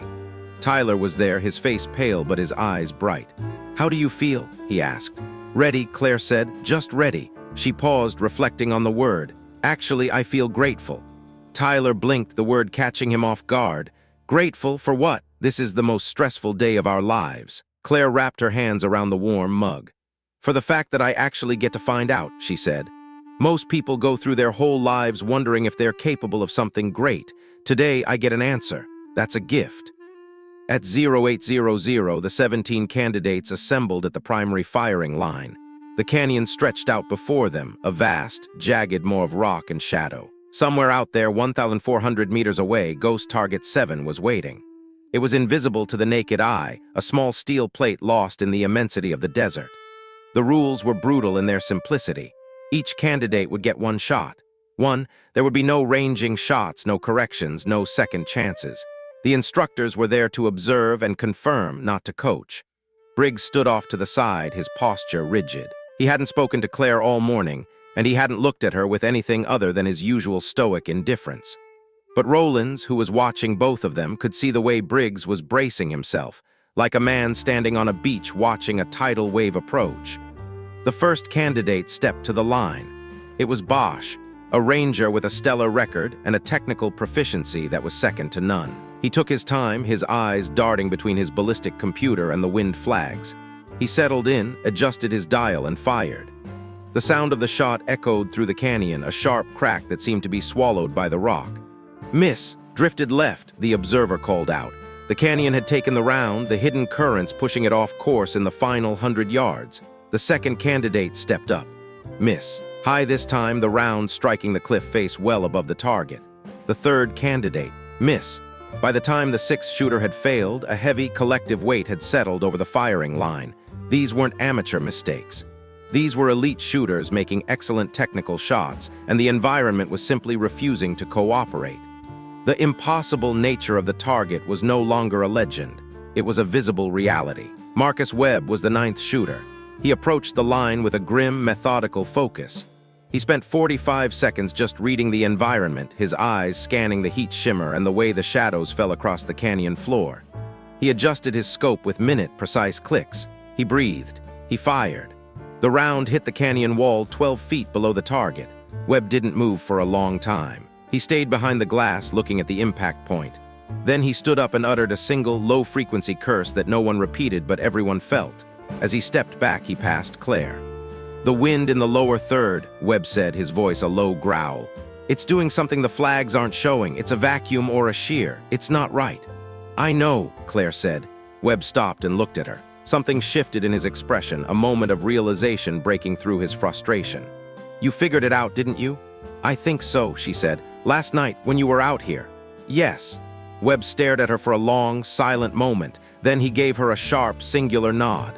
"Then go hit the damn thing," he said, the command delivered with the raw intensity that defined him. Candidates 10 through 16 followed in a grim procession of failure. Kowalski came the closest, his round passing within 2 feet of the steel before a sudden gust claimed it and sent it tumbling into the abyss. And then there was one. The silence on the range was absolute. Even the wind seemed to hold its breath. Briggs stepped forward, his voice cutting through the stillness like a blade. "No one can make this shot," he said, his words directed not just at Claire but at the entire group. "Not today, not ever. The variables are too great. The physics of this canyon are beyond the reach of human calculation." He looked directly at Claire, his eyes hard and challenging. "Physics says so," he repeated. It was his final wall, the last obstacle he could throw in her path. Claire didn't respond with words. She didn't even look at him. She stepped to the line, and the rest of the world, the instructors, the failed shooters, the weight of the 32-year history, simply ceased to exist. She lowered herself into the dirt, her body finding the familiar contours of the earth. As she settled behind the rifle, the world didn't go silent, it went quiet. There was a profound difference. Silence was the absence of sound, but quiet was a choice. It was a discipline. It was the room her father had taught her to build inside herself, a sanctuary where the only things that existed were the task and the soul performing it. Rowlands moved to the spotting scope behind her. His face was a mask of professional neutrality, but his right hand, resting on his knee, had tightened into a white-knuckled fist. He was holding tension he didn't even realize he had. Hendricks stood nearby, his clipboard forgotten. Briggs stood 12 feet back, his arms crossed, watching with an intensity that bordered on the feral. The other 16 candidates had drifted into a loose, organic circle around the firing position. They weren't in formation. They were simply gravitating toward the center of something significant. They knew they were about to witness either the final confirmation of a legend or the birth of a new one. Tyler Reed was there, his hands perfectly steady. He wasn't waiting anymore. He was witnessing. Webb stood with his arms crossed, his eyes fixed on the back of Claire's head. His jaw was set, but his expression had softened into something that looked remarkably like respect. Claire looked through the glass. The target was a tiny, blurred speck in the distance. She saw the wind flags dancing in conflicting directions. She saw the heat shimmer. But she wasn't looking at those things. She was looking at the dust. She was looking at the 11-second cycle. She started her count. 1, 2, 3. In her mind, she saw the thermal pocket beginning to rotate. She saw the air cooling and falling, creating a momentary bridge of stable pressure through the lower canyon. 4, 5, 6. She felt her heart rate. It was steady, a slow, rhythmic drumbeat. She adjusted her hold, not based on the flags, but based on the ghost of the wind she had seen the night before. 7, 8, 9. She took a breath, letting half of it out. Her finger found the trigger, feeling the cold metal against her skin. 10. The world narrowed until the only thing left was the crosshair and the invisible window of time that was about to open. 11. She squeezed. The rifle roared, a thunderous crack that shattered the canyon's silence. The recoil was a sharp, familiar punch against her shoulder. Claire didn't move. She stayed on the rifle, her eye glued to the scope, watching the flight of the bullet that she could no longer control. The time of flight felt like an eternity. For a few seconds, the 17 people on that ridge were suspended in a vacuum of anticipation. Then, across the vast expanse of the Nevada desert, a sound came drifting back on the wind. It was faint, a tiny metallic clink that shouldn't have been audible at that distance, but in the absolute quiet of the canyon, it sounded like a bell. Impact, Rollins whispered, his voice cracking. Center mass. Target confirmed. The explosion of noise that followed was unlike anything the Nevada facility had ever heard. It wasn't just a cheer. It was a release of weeks of tension, a collective roar of triumph that echoed off the canyon walls. Tyler was shouting. Webb was nodding, a grim, satisfied smile on his face. Claire remained behind the rifle for a few more seconds. She watched the target through the glass, seeing the small, dark mark in the center of the steel. She felt a profound sense of peace. She had done it. Not for the scores and not for the program. She had done it for the man who wasn't there to see it, but whose voice had guided her every step of the way. She stood up slowly, her movements calm. She looked at the group of candidates, her peers, who were now looking at her with something approaching awe. Then she looked at Briggs. The colonel hadn't moved. He was still standing 12 feet back, his arms crossed, but his face had changed. The mask of stone had cracked, revealing something raw and unsettled beneath the surface. He looked at Claire, and for the first time, he didn't see a candidate. He didn't see a challenge to his authority. He saw the truth. He looked at her for a long time, the wind whistling between them. Then, without a word, he turned and walked toward the operations building. He didn't offer a congratulation, and he didn't offer a critique. He simply walked away, his silhouette growing smaller against the vast, indifferent landscape of the canyon. Roland stepped up to Claire, his eyes shining with a rare, unfiltered emotion. He didn't say anything at first. He just looked at her, then looked back at the spotting scope. Physics, Roland said quietly, repeating the word Briggs had used like a weapon. Claire looked out at the canyon, at the jagged rocks and the swirling dust that had guarded its secret for 32 years. Physics has a rhythm, Claire said. You just have to be quiet enough to hear it. As the sun began its final descent, casting the canyon into a deep, regal purple, the 17 candidates started the walk back. They were different now. The program wasn't over and there were more challenges to come, but the shadow of Ghost Target 7 had been lifted. The impossible had been made possible, and in the high desert of Nevada, the story had finally been rewritten. It wasn't admiration that fixed Chief Petty Officer Roland's eyes on the figure at the firing line, though a reluctant spark of it certainly flickered in the back of his mind. It was something more profound, something closer to the act of bearing witness. It was the conscious, heavy decision to be fully present and attentive for something that felt like it carried the weight of history. Claire Donovan settled into her position with a deliberate, agonizing slowness that seemed to stretch time itself. She didn't just lie down, she integrated herself into the terrain. But then, she did something that stopped Roland's breath in his throat. She did not immediately look through the scope. This was the first thing Roland noticed, the detail that made his right hand tighten almost imperceptibly against his clipboard. In 14 years of instructing snipers, he had seen every type of candidate, the naturals, the grinders, the ego-driven, and the desperate. Every single one of them, without exception, had gone straight to the glass. It was an instinctive reaching for the thing they trusted most, a hunger for information, a way to shrink the world down to a manageable circle of light. Claire, however, was looking at the canyon with her naked eyes. She was watching the vast, jagged landscape not as a series of obstacles, but as a living, breathing entity. Roland had watched more people shoot than he could ever hope to count, and over those 14 years, he had learned to read the seconds before a trigger pull with the same surgical accuracy a master shooter uses to read a target. What he saw right now in Claire Donovan was not a person buying time to settle their heart rate. It wasn't someone managing a sudden spike of nerves or a novice working through a frantic mental calculation. What he saw was a predator listening to the wind. She was watching the canyon floor the way a sailor watches the sea, looking for the specific, subtle language of a moment she'd been waiting for. She was patient, but there was nothing passive about it. Her alertness possessed a different quality than the jagged urgency he saw in the other candidates. It was the serenity of someone who has already completed the grueling, invisible work and is now simply waiting for the window to open so she can apply it. In that moment, Roland understood with a jolt of clarity exactly what she had been doing alone on the canyon rim the previous evening. She hadn't been brooding or hiding, she had been surveying the battlefield. Beside him, Hendricks shifted, his boots crunching softly on the gravel. "What is she doing?" Hendricks whispered, his voice laced with a confusion that mirrored the rest of the group. "Watching," Roland replied, his voice barely a ghost of a sound. "Watching what?" Hendricks pressed, but Roland didn't answer. He couldn't. He was too busy watching her. Slowly, Roland moved his own eye to the spotting scope, his hands steady as he traversed the lens across the shimmering canyon floor far below the target. He began to look for whatever it was she had found. For 20 agonizing seconds, he saw nothing but the usual heat haze and the dancing dust. Then, he found it. A dust pattern along the very bottom of the canyon was performing a strange, rhythmic dance, a rotational movement he hadn't noticed in 12 years of working this specific range. "Chief," Roland muttered to himself, so quietly that Hendricks had to lean in to catch the vibration of the words. "What?" Hendricks asked again, his brow furrowing. Roland remained silent. He was quiet because what he was seeing was not in the manuals. What he was seeing contradicted every piece of range documentation that said the canyon's winds were erratic and unpredictable.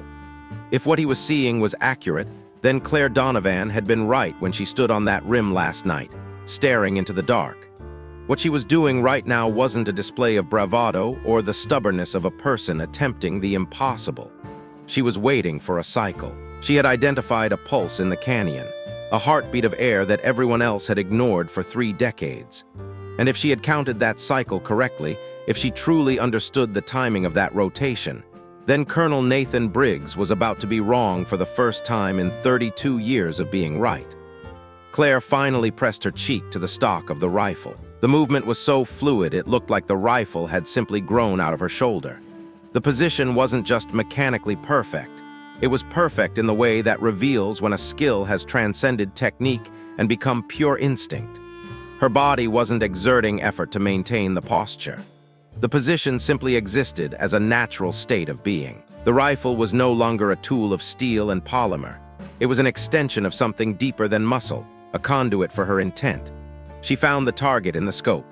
At 1,400 meters, Ghost Target 7 was small, a tiny, pale rectangle against the dark, ancient rock of the canyon wall. It wasn't impossibly small, as she had spent years shooting at comparable dimensions at similar distances. But here, in this specific canyon, under these specific shifting conditions, that smallness took on a different dimension. It was a psychological weight as much as a physical one. She took a deep, steadying breath and let it out with a controlled rhythm. She found the natural pause at the very bottom of the exhale, That still, crystalline half-second between the moment the lungs are empty and the moment they begin to fill again. It was the window her father had always called the quiet moment. He had told her it was the only time in a human life when the body is genuinely at rest, free from the vibration of the heart and the expansion of the chest. But she didn't fire. She let the window pass, allowing her lungs to draw in air once more. She was waiting. Tyler Reed, standing a few yards back, felt the tension in the air ratchet up another notch. A full minute had passed since she had settled into position, and in the world of high-stakes shooting, a minute is an eternity. It wasn't long enough to be a disqualification, but it was long enough that the other candidates were beginning to exchange uneasy glances. Webb Marcus didn't look at anyone. He remained as still as a statue, his eyes fixed on the back of Claire's head. To his left, Kowalski leaned in, his voice a frantic murmur. "What the hell is she waiting for?" Webb didn't offer a response. Seriously, Kowalski whispered, "What is she Quiet," Webb said. He didn't say it harshly, but the word carried the weight of a physical boundary. Kowalski went silent instantly. Claire was counting. In the private theater of her mind, she had started her clock from the last dust rotation she had observed before settling behind the glass. She was at 7. Based on her observations from the night before, the cycle ran for 11 seconds with a half-second variance depending on the thermal gain of the rocks. At 9 seconds, the rotating thermal pocket in the lower canyon would reach its point of maximum angular displacement from the target line. For a fleeting moment, the air it was churning would move parallel to the bullet's path rather than across it. That window would last approximately 1.5 seconds. In that heartbeat of time, the thermal's influence on a high-velocity round would drop from an unpredictable variable to a negligible factor. Her father's voice echoed in her memory, clear as if he were standing right behind her. "You don't beat conditions you can't control, Claire. You wait for the moment the conditions give you what you need, and you make sure you're ready when they do." She was ready. 8 seconds. She let out her breath, slow and natural, feeling the air leave her body without a tremor. She found the pause. 9 seconds. Far below, the air in the canyon shifted. She couldn't see the shift directly from the firing line, but she felt it in the marrow of her bones. She perceived it through the accumulated evidence of every indicator she had been tracking. The subtle change in the heat shimmer, the way the dust settled, and even the behavior of a single hawk that had been circling above the target. The bird had stopped its circular hunt and was now riding a thermal with entirely different characteristics than it had 30 seconds ago. Her finger made contact with the trigger. There was no pressure yet, just the initial touch, the beginning of a silent conversation between her and the mechanism. 10 seconds. In the scope, she saw the mirage between herself and the target flatten. The heat shimmer that had been undulating in a chaotic, lateral direction shifted into the precise orientation she had been waiting for. There it was. The window she had spent 2 hours in the cold and dark figuring out how to find was wide open. She didn't think. Thinking was for the hours of preparation, for the notebooks and the calculations. This moment was for trust. She fired.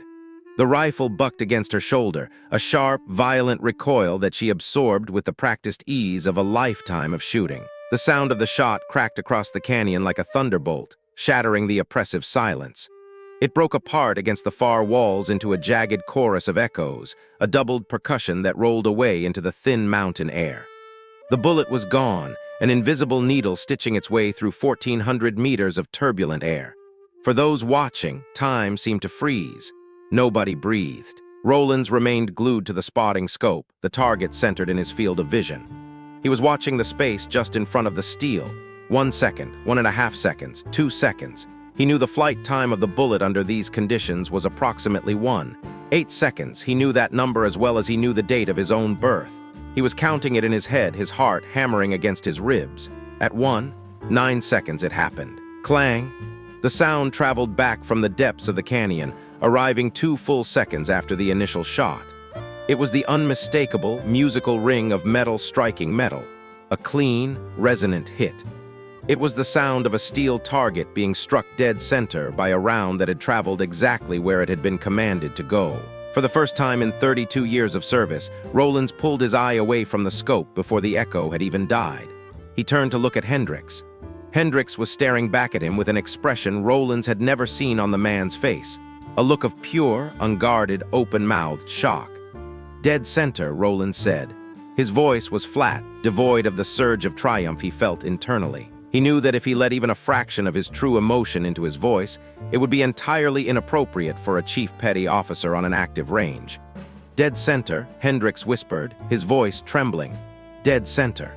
Behind them, the canyon continued to send back the fading ghosts of the shot, echoes of a sound that no one present would ever be able to scrub from their memory.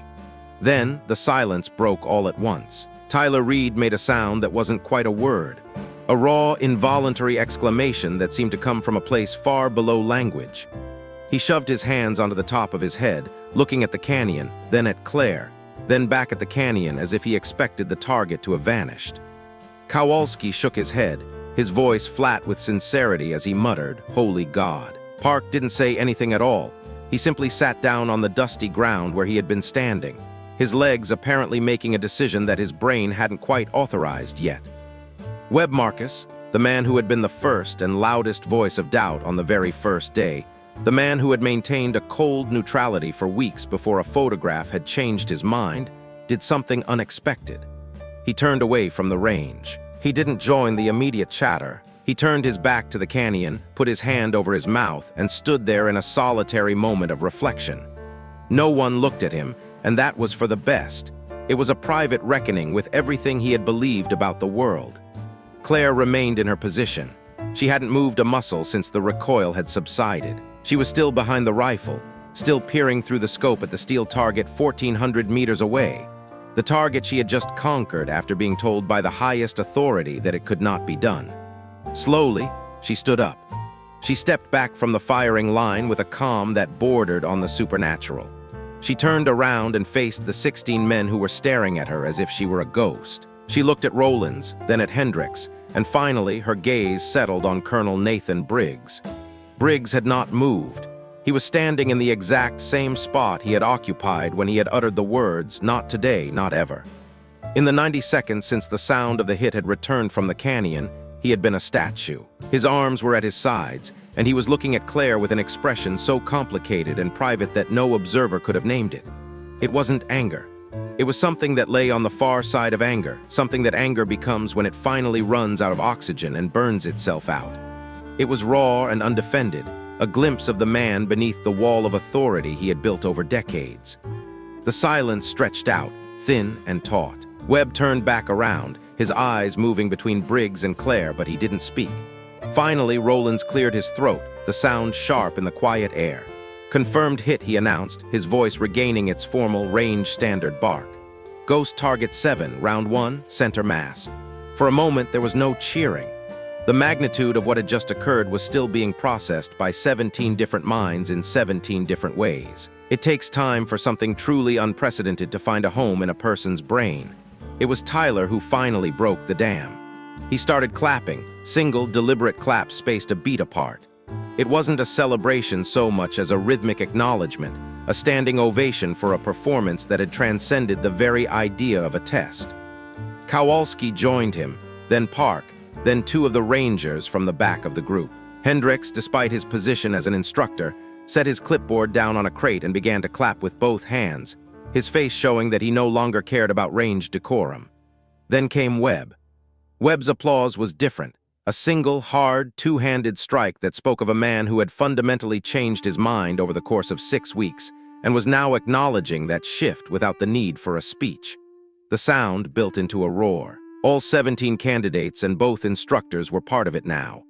Briggs remained at the back, his hands still at his sides, but he didn't look away. He kept his eyes fixed on Claire Donovan, and whatever was happening behind his stony features, it was clear that a deep, dormant part of him had been touched for the first time in a very long time. Claire let the sound of the applause wash over her for exactly 5 seconds. Then she picked up her rifle, slung it over her shoulder, and walked off the firing line. She didn't seek out the center of the group. Instead, she walked to a spot about 20 feet away, a distance that offered privacy without looking like she was hiding from her peers. She reached into the breast pocket of her uniform and withdrew a photograph. It was worn and frayed at the edges, the image within it a window into another life. It showed a man and a young girl, perhaps 9 years old, sitting on a sun-drenched hillside in Colorado. The mountains behind them were enormous, capped with white, but their focus was on the foreground. The man held a spotting scope, and the girl was peering through a rifle that looked far too large for her small frame.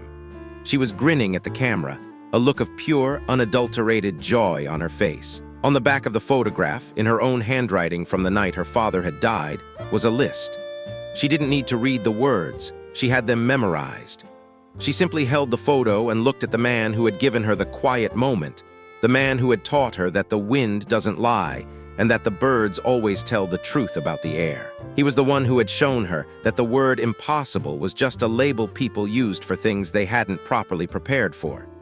She stood there for a long time, lost in the memory of the Colorado sun, until she gradually became aware that the group had begun to drift back toward the operations building. The range was returning to its ordinary business, though it was the business of a place that had just seen a miracle and was trying to remember how to be normal again. Almost everyone had moved on, but one person remained. Colonel Nathan Briggs was standing 10 feet away. He had clearly been there for a while, watching her as she held the photograph, but he hadn't interrupted. He was waiting in the awkward, uncharacteristic way of a man who has something vital to say, but has forgotten how to begin a conversation that isn't in order. Claire tucked the photograph back into her pocket and looked at him. For the first time in 6 weeks, the air between them was still. There was no current of challenge, no crushing pressure, no silent assessment. They were just two people standing on opposite sides of a line that had just been erased. Briggs looked at the ground for a moment, his boots scuffing the dirt, then he looked out at the canyon before returning his gaze to her. His jaw worked once, a rhythmic clench of muscle. "How long did you spend up there?" he asked finally. "On the rim last night. 2 hours," she replied simply. "You found the thermal cycle," he stated, though it wasn't really a question. "Yes, sir." He was quiet for a long beat, the wind whipping at the hem of his jacket. "No one has ever done that," he said, his voice low. "In 32 years, not a single candidate has gone to that rim and watched long enough to find the pattern." She didn't offer a defense or an explanation. She just let the truth of it hang in the air. "I reviewed the range documentation this morning," Briggs continued. "The original design notes from the installation team back in the 90s. They actually noted the thermal pattern in the initial specifications, but they determined it was too irregular, too volatile to be used for any reliable calculation." He paused, his eyes searching hers. "They were wrong." Claire nodded slowly. "They weren't watching the right things," she said quietly. Briggs looked at her, and something in her answer seemed to land deep within him, striking a chord he hadn't realized was still tuned. "No," he said after a moment, "they weren't." Another silence followed, longer and heavier than the last. From the depths of the canyon, a low, moaning sound drifted up, the wind moving through the ancient rock formations. It was a sound that had been echoing through that valley long before any human had ever thought to fire a shot there, and it would continue long after they were all gone. Then, Briggs spoke again, and his voice was different. "My sister's name was Catherine." Claire went perfectly still. This was not the direction she had expected the conversation to take. She had prepared herself for a formal acknowledgement of the shot, perhaps a cold cessation of their 6-week war, or even a begrudging welcome into the program's elite history. She had not expected a name. She was 26 years old, Briggs said. He wasn't looking at the canyon anymore. He was looking at a point in the distance that only he could see. The voice he used wasn't the instrument of command she had grown to fear and respect. It was the voice of a man who had finally set down a heavy burden he had been carrying across a very long, very lonely distance. She was trying to become the first woman to complete a special warfare selection pipeline, he continued. This was decades ago, before the world was ready for it. She was brilliant. She was the best athlete in our family by a mile, and our father used to call her relentless. He stopped for a second to collect himself, his throat moving as he swallowed. She made it 11 weeks. But it wasn't the physical pressure that got to her. It was the other kind, the social kind. The kind of pressure that comes at you from every single direction all the time when you are the only one of your kind in a room and everyone else has decided who you are before you even open your mouth. He paused again, his eyes narrowing as if he were reliving the pain of it. She had a breakdown during week 12, a serious one. She never truly came back from it, not completely. Claire remained motionless, the weight of his words settling over her like a shroud. "I have spent 20 years, Briggs said, his voice gaining a raw edge, believing that protecting women from that specific brand of pressure was the right thing to do. I believe that a program like this cost more than it could ever give back. I thought my job was to make sure nobody else's Catherine ever walked through a door that was going to take something from her that she could never recover. He turned his head and looked at her directly, his eyes clear and unblinking. I was wrong, he said. I was wrong about what protection means. And I was wrong about what it costs when you decide the limits of someone else's strength for them. It was the most Claire had ever heard him say in a single breath that wasn't a lecture or a reprimand. She looked at him for a long moment, seeing the man behind the rank for the first time. "I'm sorry about Catherine," she said. "I mean that, sir." Briggs nodded slowly. "I know you do," he replied. The wind moved through the canyon again, a cold gust that carried the scent of sage and ancient stone. "Your father was a Marine Scout sniper," Briggs noted. "Yes, sir. He taught you everything you used today?" Claire thought about the hillside in Colorado, the smell of the grass, and the patient weight of her father's hand on her shoulder. "He taught me how to look," she said, "but what I did with it was mine." Briggs held her gaze, and for the first time since she had arrived at the facility, there was no wall between them. The man who had thrown her file on the floor in a fit of dismissive rage, who had tampered with her equipment and downgraded her scores to test her breaking point, was gone. In his place was a man standing in a canyon where history had just been rewritten by a single bullet and 2 hours of patient watching. "Sergeant Donovan," he said, his voice regaining a touch of its former resonance. "Sir, that was the finest single shot I have witnessed in 22 years of this program." She held his gaze, her posture straight, her expression composed despite the surge of emotion threatening to break through. "Thank you, sir," she said. He nodded once, a clean, final movement that signaled the end of the conversation. Then he turned and began the walk back toward the operations building. His gait was the same as it had always been, the walk of a man who didn't need to perform authority because he simply inhabited it. But as he walked away, Claire noticed something. The set of his shoulders had shifted by perhaps 3 degrees. It wasn't much, but in her world, 3 degrees of windage at 1,400 meters was the entire difference between a clean hit and a total miss. 3 degrees in the posture of a man who had been bracing himself against the world for 20 years was the difference between a closed heart and an open one.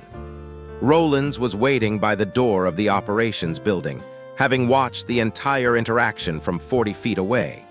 He hadn't even pretended to look elsewhere. As Briggs approached, Rollins scanned his commanding officer's face with the same professional intensity he used on a long-range target. He read the subtle cues of experience and the willingness to accept the reality of what had just happened.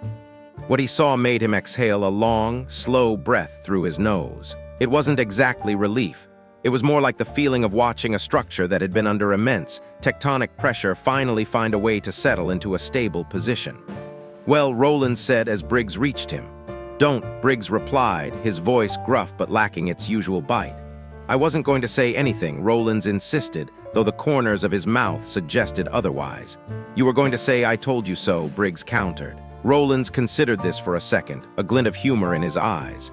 "I was going to say it a lot more diplomatically than that," he admitted. And then, for the first time in 6 weeks, and quite possibly much longer, Colonel Nathan Briggs made a sound that was unmistakably a laugh. It only lasted half a second before it was tucked away, but it had been there. It was real. The rest of the afternoon unfolded with the strange, altered quality of time that follows an irreversible event. It wasn't slow, and it wasn't fast, but every ordinary action felt like it was happening inside a larger, more significant context. The candidates were given 2 hours of administrative downtime after the range evolution, a standard grace period intended for gear maintenance and record keeping. In reality, no one spent that time on paperwork. They drifted in small, quiet groups, drawn together by the gravity of what they had witnessed. They talked, but they couldn't quite find the words for the actual subject. The fact that the world they thought they lived in had just been proven to be smaller and less certain than Claire Donovan's vision. The air in the barracks was different. The competitive edge that usually defined the group had been replaced by a heavy, contemplative silence. Men who had spent weeks trying to outdo one another were now sitting on their bunks, staring at their boots, trying to reconcile their own ambitions with the level of mastery they had just seen. There was a sense of collective elevation, as if by witnessing her shot, they had all been pulled a little higher. As the sun began to dip toward the jagged horizon, casting long, purple shadows across the Nevada desert, the ordinary business of the camp resumed. but the ordinary had been fundamentally changed. The instructors moved with a bit less barking, and the candidates moved with a bit more purpose. The canyon, usually a place of failure and frustration, now felt like a monument. Claire sat alone for a while longer, watching the light change on the rock faces.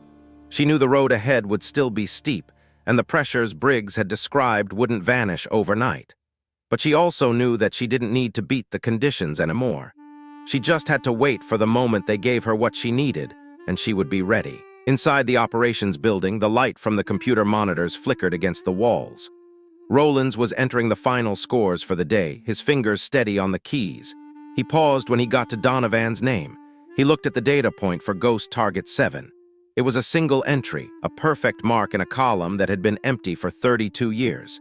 He hit the enter key, the sound echoing softly in the quiet room. Outside, the wind picked up, carrying the dust of the canyon into the cooling night, moving in a cycle that only a few had the patience to truly understand. The desert sun was finally beginning to lose its predatory heat, sinking toward the jagged teeth of the Nevada horizon and casting long, bruised shadows across the compound. The air was still, heavy with the scent of baked dust and the faint, metallic tang of gun oil that seemed to cling to everything in this place. Tyler found Claire sitting alone on a weathered wooden bench outside the barracks, the timber silvered by years of exposure to the elements. She looked small against the backdrop of the massive, utilitarian buildings, her rifle case resting at her feet like a loyal hound. In her hands, she held that old, dog-eared photograph again, her thumb tracing the edges of the frame as if trying to pull a memory from the glossy paper. He didn't ask for permission to sit. In a world defined by protocols and chains of command, asking would have made the moment formal, and this was anything but formal. He simply eased himself down beside her, the bench creaking under his weight. For a long time, neither of them spoke. They just watched the orange light bleed across the gravel. Tyler looked down at the photograph in her lap. It was a picture of a man with a spotting scope, his face etched with a quiet kind of focus, and a young girl grinning beside him. The girl was holding a rifle that looked almost too big for her to lift, yet she held it with a natural, unforced grace. "That's your dad," Tyler said. It wasn't a question, but Claire answered anyway with a soft, "Yeah." Tyler looked at the man in the picture for a moment longer. He saw the same steady gaze in the father's eyes that he had seen in Claire's throughout the last 6 grueling weeks. It was a look of absolute presence, of being entirely at home in the space between the eye and the target. He would have loved today, Tyler said, his voice low. Claire stared at the photograph for what felt like an eternity, her expression unreadable in the fading light. Then a small, sad smile touched her lips. "He did love today," she said quietly. "He just loved it a long time before it actually happened." Tyler didn't feel the need to fill the space with words. There is a specific kind of silence that exists between people who have crawled through the same mud and survived the same fire. It's a silence that doesn't require explanation or apology. It's a shared weight. After a few minutes, Park emerged from the barracks, his movements stiff from the day's exertion. He didn't say anything. He just sat down on the ground nearby, leaning his back against the rough siding of the building and stretching his legs out into the dirt.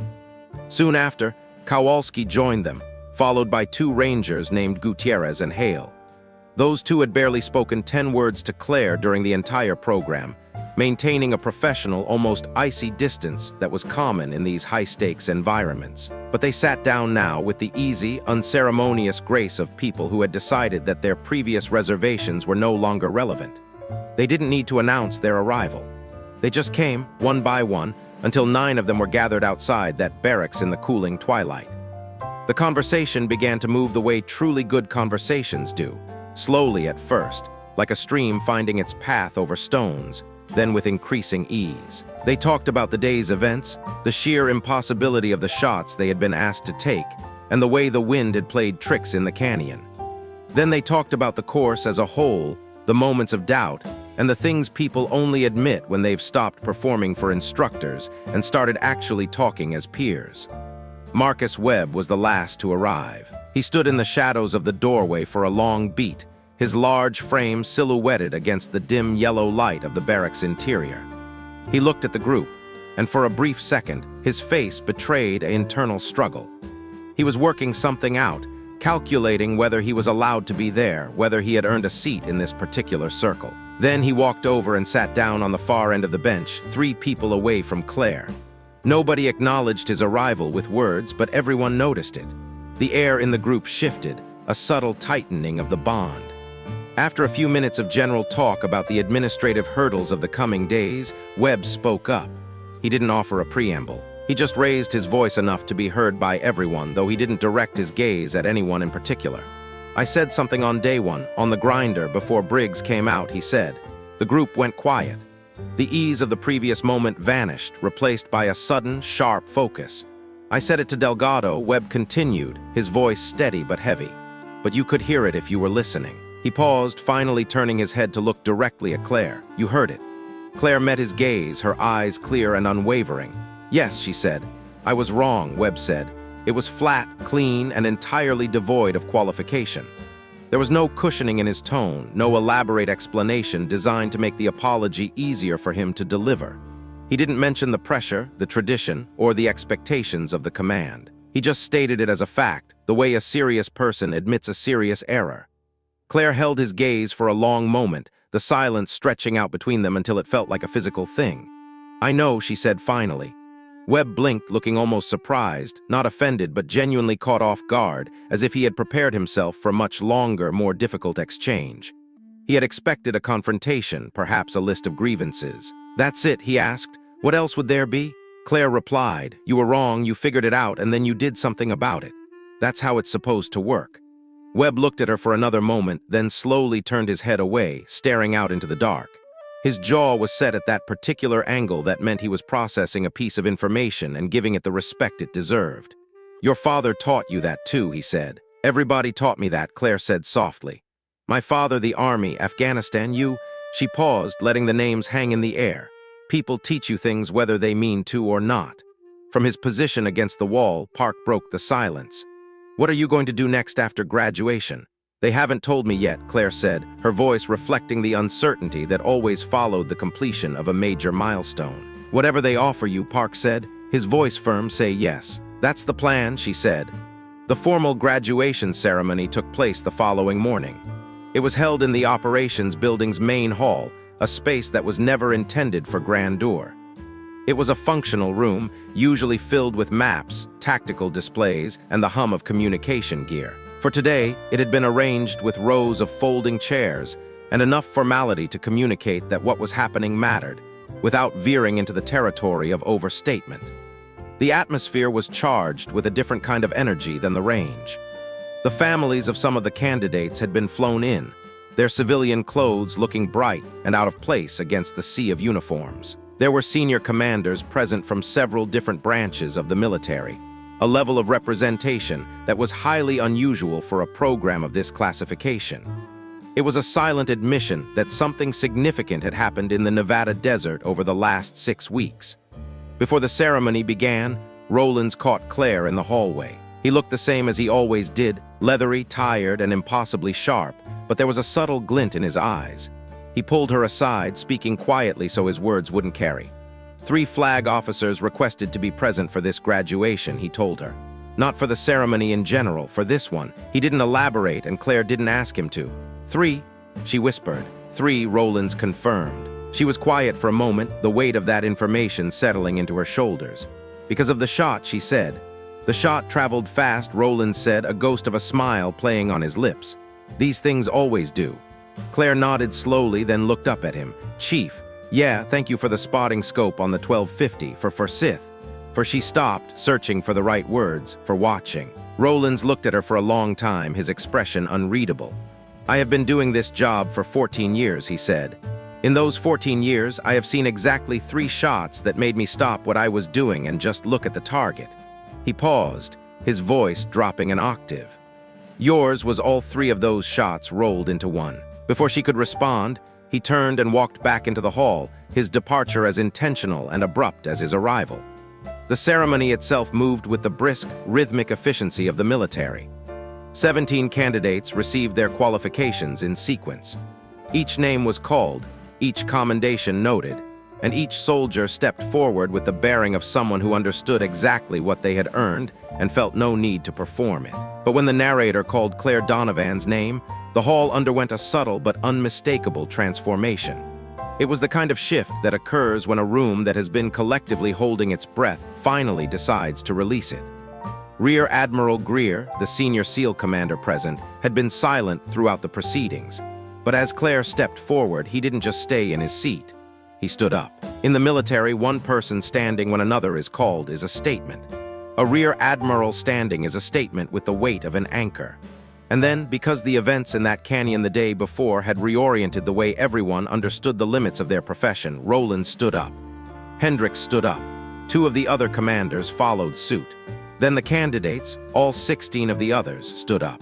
The family members, who didn't fully grasp the tactical impossibility of what Claire had achieved, but could sense the tectonic shift in the room, stood up as well. Webb was on his feet before the applause had even fully begun. He stood straight, clapping with both hands, his face reflecting the pride of a man who was genuinely honored to be in the same room as her. Tyler Reed, standing at attention in the line of graduates, wasn't even trying to maintain a military bearing. His eyes were bright, shimmering in a way that had nothing to do with the harsh overhead fluorescent lighting. Claire stepped forward and received her commendation directly from Admiral Greer's hands, a break from the standard protocol. He shook her hand, holding it for a moment longer than necessary, and leaned in to whisper something that only she could hear. Later, when people asked Tyler what the Admiral had said, he told them he didn't know. When they asked Webb, he said the same. And when they asked Claire, she would only offer a real, genuine smile, the kind that reached her eyes and changed her entire face, and say, "Something my father would have agreed with. Some answers are better kept in the dark." The room eventually shifted from the rigid structure of the ceremony into the informal reception that usually followed such events. It was a time for handshakes and coffee, for families to meet instructors, and for the tension to finally bleed out of the graduates. But then, the room went quiet for a second time. Colonel Nathan Briggs was crossing the floor. He moved with absolute intention, not hurrying and not performing, but heading directly from his post near the back wall to where Claire was standing with Tyler and Park. The room noticed the way people notice when something happens that has no precedent. It wasn't alarm they felt, but that focused, predatory attention humans give to things they've never seen before. Briggs stopped in front of Claire. Tyler, sensing the gravity of the moment, took a half step back, not out of deference to the colonel's rank, but out of an instinctive need to give space to a moment that required it. Briggs reached into the breast pocket of his uniform and pulled out a small, official envelope. He held it in both hands, a non-standard gesture that communicated the immense weight he was assigning to its contents. "This is the official battlefield promotion recommendation," Briggs said, his voice low but carrying in the sudden hush. "Signed this morning by my hand. It's already been submitted through the proper channels." He paused, his eyes locked on hers. "It also includes a personal commendation for the highest individual score in the history of this program." He extended the envelope toward her. Claire took it, her fingers brushing the paper. "This isn't charity," Briggs said, his voice dropping even further until the conversation was essentially private, despite the dozens of people watching. "It's not politics. It's not an acknowledgement of something I was pressured into doing." He held her gaze with a fierce, almost painful intensity. "This is respect. It was earned shot by shot, over 6 weeks, by a soldier who is better at this than anyone I have trained in 22 years. The silence in the room was different now. It wasn't the silence of a ceremony. It was the silence of a group of people who understood they were witnessing a profound moment of reckoning and were choosing not to interrupt it. Claire looked down at the envelope, then back up at the man who had spent the last month and a half trying to break her. "What changed?" she asked. She asked it directly, without ornamentation, the way she did everything. Briggs was quiet for a beat. "I told you yesterday about Catherine," he said. "Yes. What I didn't tell you," he said, his voice tightening, "is that she asked me 2 weeks before she broke if I thought she belonged there. And I said," he stopped. His jaw worked as he fought for control. "I said I didn't know." The silence between them became dense, heavy with the ghosts of the past. "I have never forgiven myself for that," Briggs said. "And somewhere between that day and now, I made my guilt everyone else's problem." He looked at her steadily. "That isn't an excuse, Sergeant. It's an explanation. There's a difference." "I know there is," Claire said. "I spent 6 weeks trying to make you quit," he said. "You didn't. And the reason you didn't wasn't just stubbornness, and it wasn't just pride." He paused. It was because you had something worth staying for. Claire looked at him for a long time, the weight of his admission hanging in the air. So did Catherine, she said gently. Something moved across Briggs's face, something fast, private, and devastatingly deep. Yes, he said after a moment. She did. He straightened his posture, his military mask sliding back into place, though it looked different now. Congratulations, Sergeant Donovan, he said, on a shot that 32 years of this program said couldn't be made, and on 6 weeks that I hope you'll allow me to learn from long after you leave this command. He extended his hand. Claire took it. His grip was firm and held for one beat longer than a formal handshake required. In that extra second, everything that didn't have words was communicated.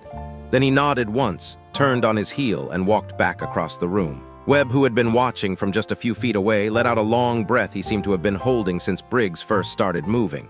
He looked at Claire, his eyebrow arched in disbelief. She looked back at him.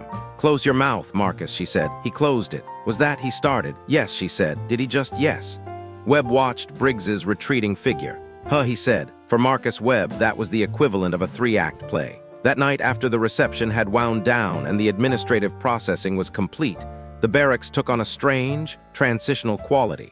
People were figuring out how to say goodbye to a shared experience that had changed them all without making the moment feel too large or too sentimental. Claire eventually slipped away, returning to the barracks alone. She sat on the edge of her rack in the empty room. The others were still in the common areas, wringing the last few hours out of their time together. She reached into her breast pocket and took out the photograph one more time. She held it with both hands, looking at the man with the spotting scope and the girl with the wide, innocent grin. Behind them, the Colorado mountains stood as they always had, timeless, indifferent, and massive. She thought about the quiet room her father had built inside her mind. She thought about sitting in a deer blind at 8 years old, learning that silence wasn't just the absence of noise, but a source of information. She remembered him describing the wind not as a problem to be solved, but as a truth to be read. She thought about his hands, a sniper's hands, steady and precise, and how thin they had felt at the very end when she held them in the hospital. She remembered that last night, the chair by the window, the mountains in the distance catching the final embers of light. His voice had been mostly breath by then, a faint rasp in the quiet room. "You already know everything I taught you," he had whispered. "Now you just have to trust it." She had trusted it. She had trusted it through a tampered scope and false accusations. She had trusted it through downgraded scores and 6 weeks of a man using his entire authority to try to make her vanish. She had trusted it on a canyon rim in the freezing Nevada evening, counting thermal cycles in the dust. She had trusted it at the firing line, with 16 failed shots echoing in her mind and a steel target that 3 decades of elite shooters had been told was beyond the reach of physics. She had trusted it, and it had held. She reached into her kit and pulled out the small, weathered journal she had carried since her father's funeral. She opened it to the page she had read 1,000 times. There, in her own handwriting, were the words she had transcribed from his Bible the night they buried him. Claire's promises: serve with honor, never quit. Become the sniper they said you couldn't be. She read each line slowly. She had read them in cramped tents in Afghanistan, in forward operating bases in Iraq, in barracks, in vehicles, and on long, silent flights through the dark. She had read them when she was so exhausted she couldn't think, and when she was afraid in ways she never showed to another living soul. She took a pen from her pocket and held it over the 3rd line for a moment. Then, with a steady hand, she drew a single, clean checkmark next to it. She sat with that for a very long time. She sat with the completed list and the photograph while the Nevada night deepened outside. She didn't cry immediately. She sat with the fullness of it first, the weight, the relief, the grief, and the gratitude. It all occupied the same space at once, the way truly large emotions do when you finally stop trying to manage them. And then she cried. It wasn't loud or dramatic. It was a private grief, quiet and complete. Her body was finally releasing something it had been holding for 6 weeks, for 34 years, and for every promise ever made in a dimly lit room to a man whose voice had turned to breathe. She cried for her father. She cried for Catherine Briggs, who had asked the wrong person if she belonged and had been given the wrong answer. She cried for every woman who had ever stood at a door and been told by the very architecture of the room that the space inside wasn't hers. She cried for the girl in the photograph who had no idea what the world was going to ask of her, but who had a father beside her teaching her how to see what was really there. When she was done, she closed the journal. She tucked the photograph back into her breast pocket, close to her heart. She sat up straight and took a long, deep breath. In that small room at the end of the hardest 6 weeks of her life, Sergeant First Class Claire Donovan, combat veteran, Purple Heart recipient, and the highest-scoring graduate in the history of the SEAL Advanced Sniper course, made one more decision. It wasn't a promise. She was done with promises. She had kept all of them. It was a decision. She decided that what had happened in that canyon wasn't the end of something. It was the beginning. It wasn't just about her career or her record or the promotion in the envelope, though those things were real. It was for every soldier who would come after her. It was for every woman who would stand on a grinder at Coronado and feel the room try to decide what she was before she even opened her mouth. It was for every person who had been told that the distance was too great, the conditions too complex, and the target too small, and had almost believed it. She thought about something her father had said when she was 12 years old, sitting on a Colorado hillside, frustrated that a shot she'd been practicing for a week still wasn't consistent. He had put a hand on her shoulder and said, "Claire, great shooters hit targets, but that's not what this is really about." She had looked at him, her eyes narrow with focus. What's it about then? He had looked at the mountains, his eyes seeing something far beyond the ridge. "Great warriors," he said, "change what people believe is possible." She hadn't fully understood it then. She understood it now. In the years that followed, the story of the Donovan shot became part of the bedrock of the command. Every woman who entered the SEAL sniper pipeline heard the story before they ever fired their first qualification round. The instructors told it, but more often, it was the candidates who had been there who passed it down. Webb told it at every leadership event he attended for the next decade, speaking with the directness of a man who had started on the wrong side of history and had the courage to say so. Tyler told it the way people tell stories that changed the trajectory of their lives, not as a historical record, but as something still breathing. Park told it quietly to those who needed to hear it in the moments before they faced something they thought they couldn't survive. The story always ended the same way. A woman, a canyon, and a steel target that had waited 32 years for someone to listen. An 11-second thermal cycle that nobody else had the patience to find.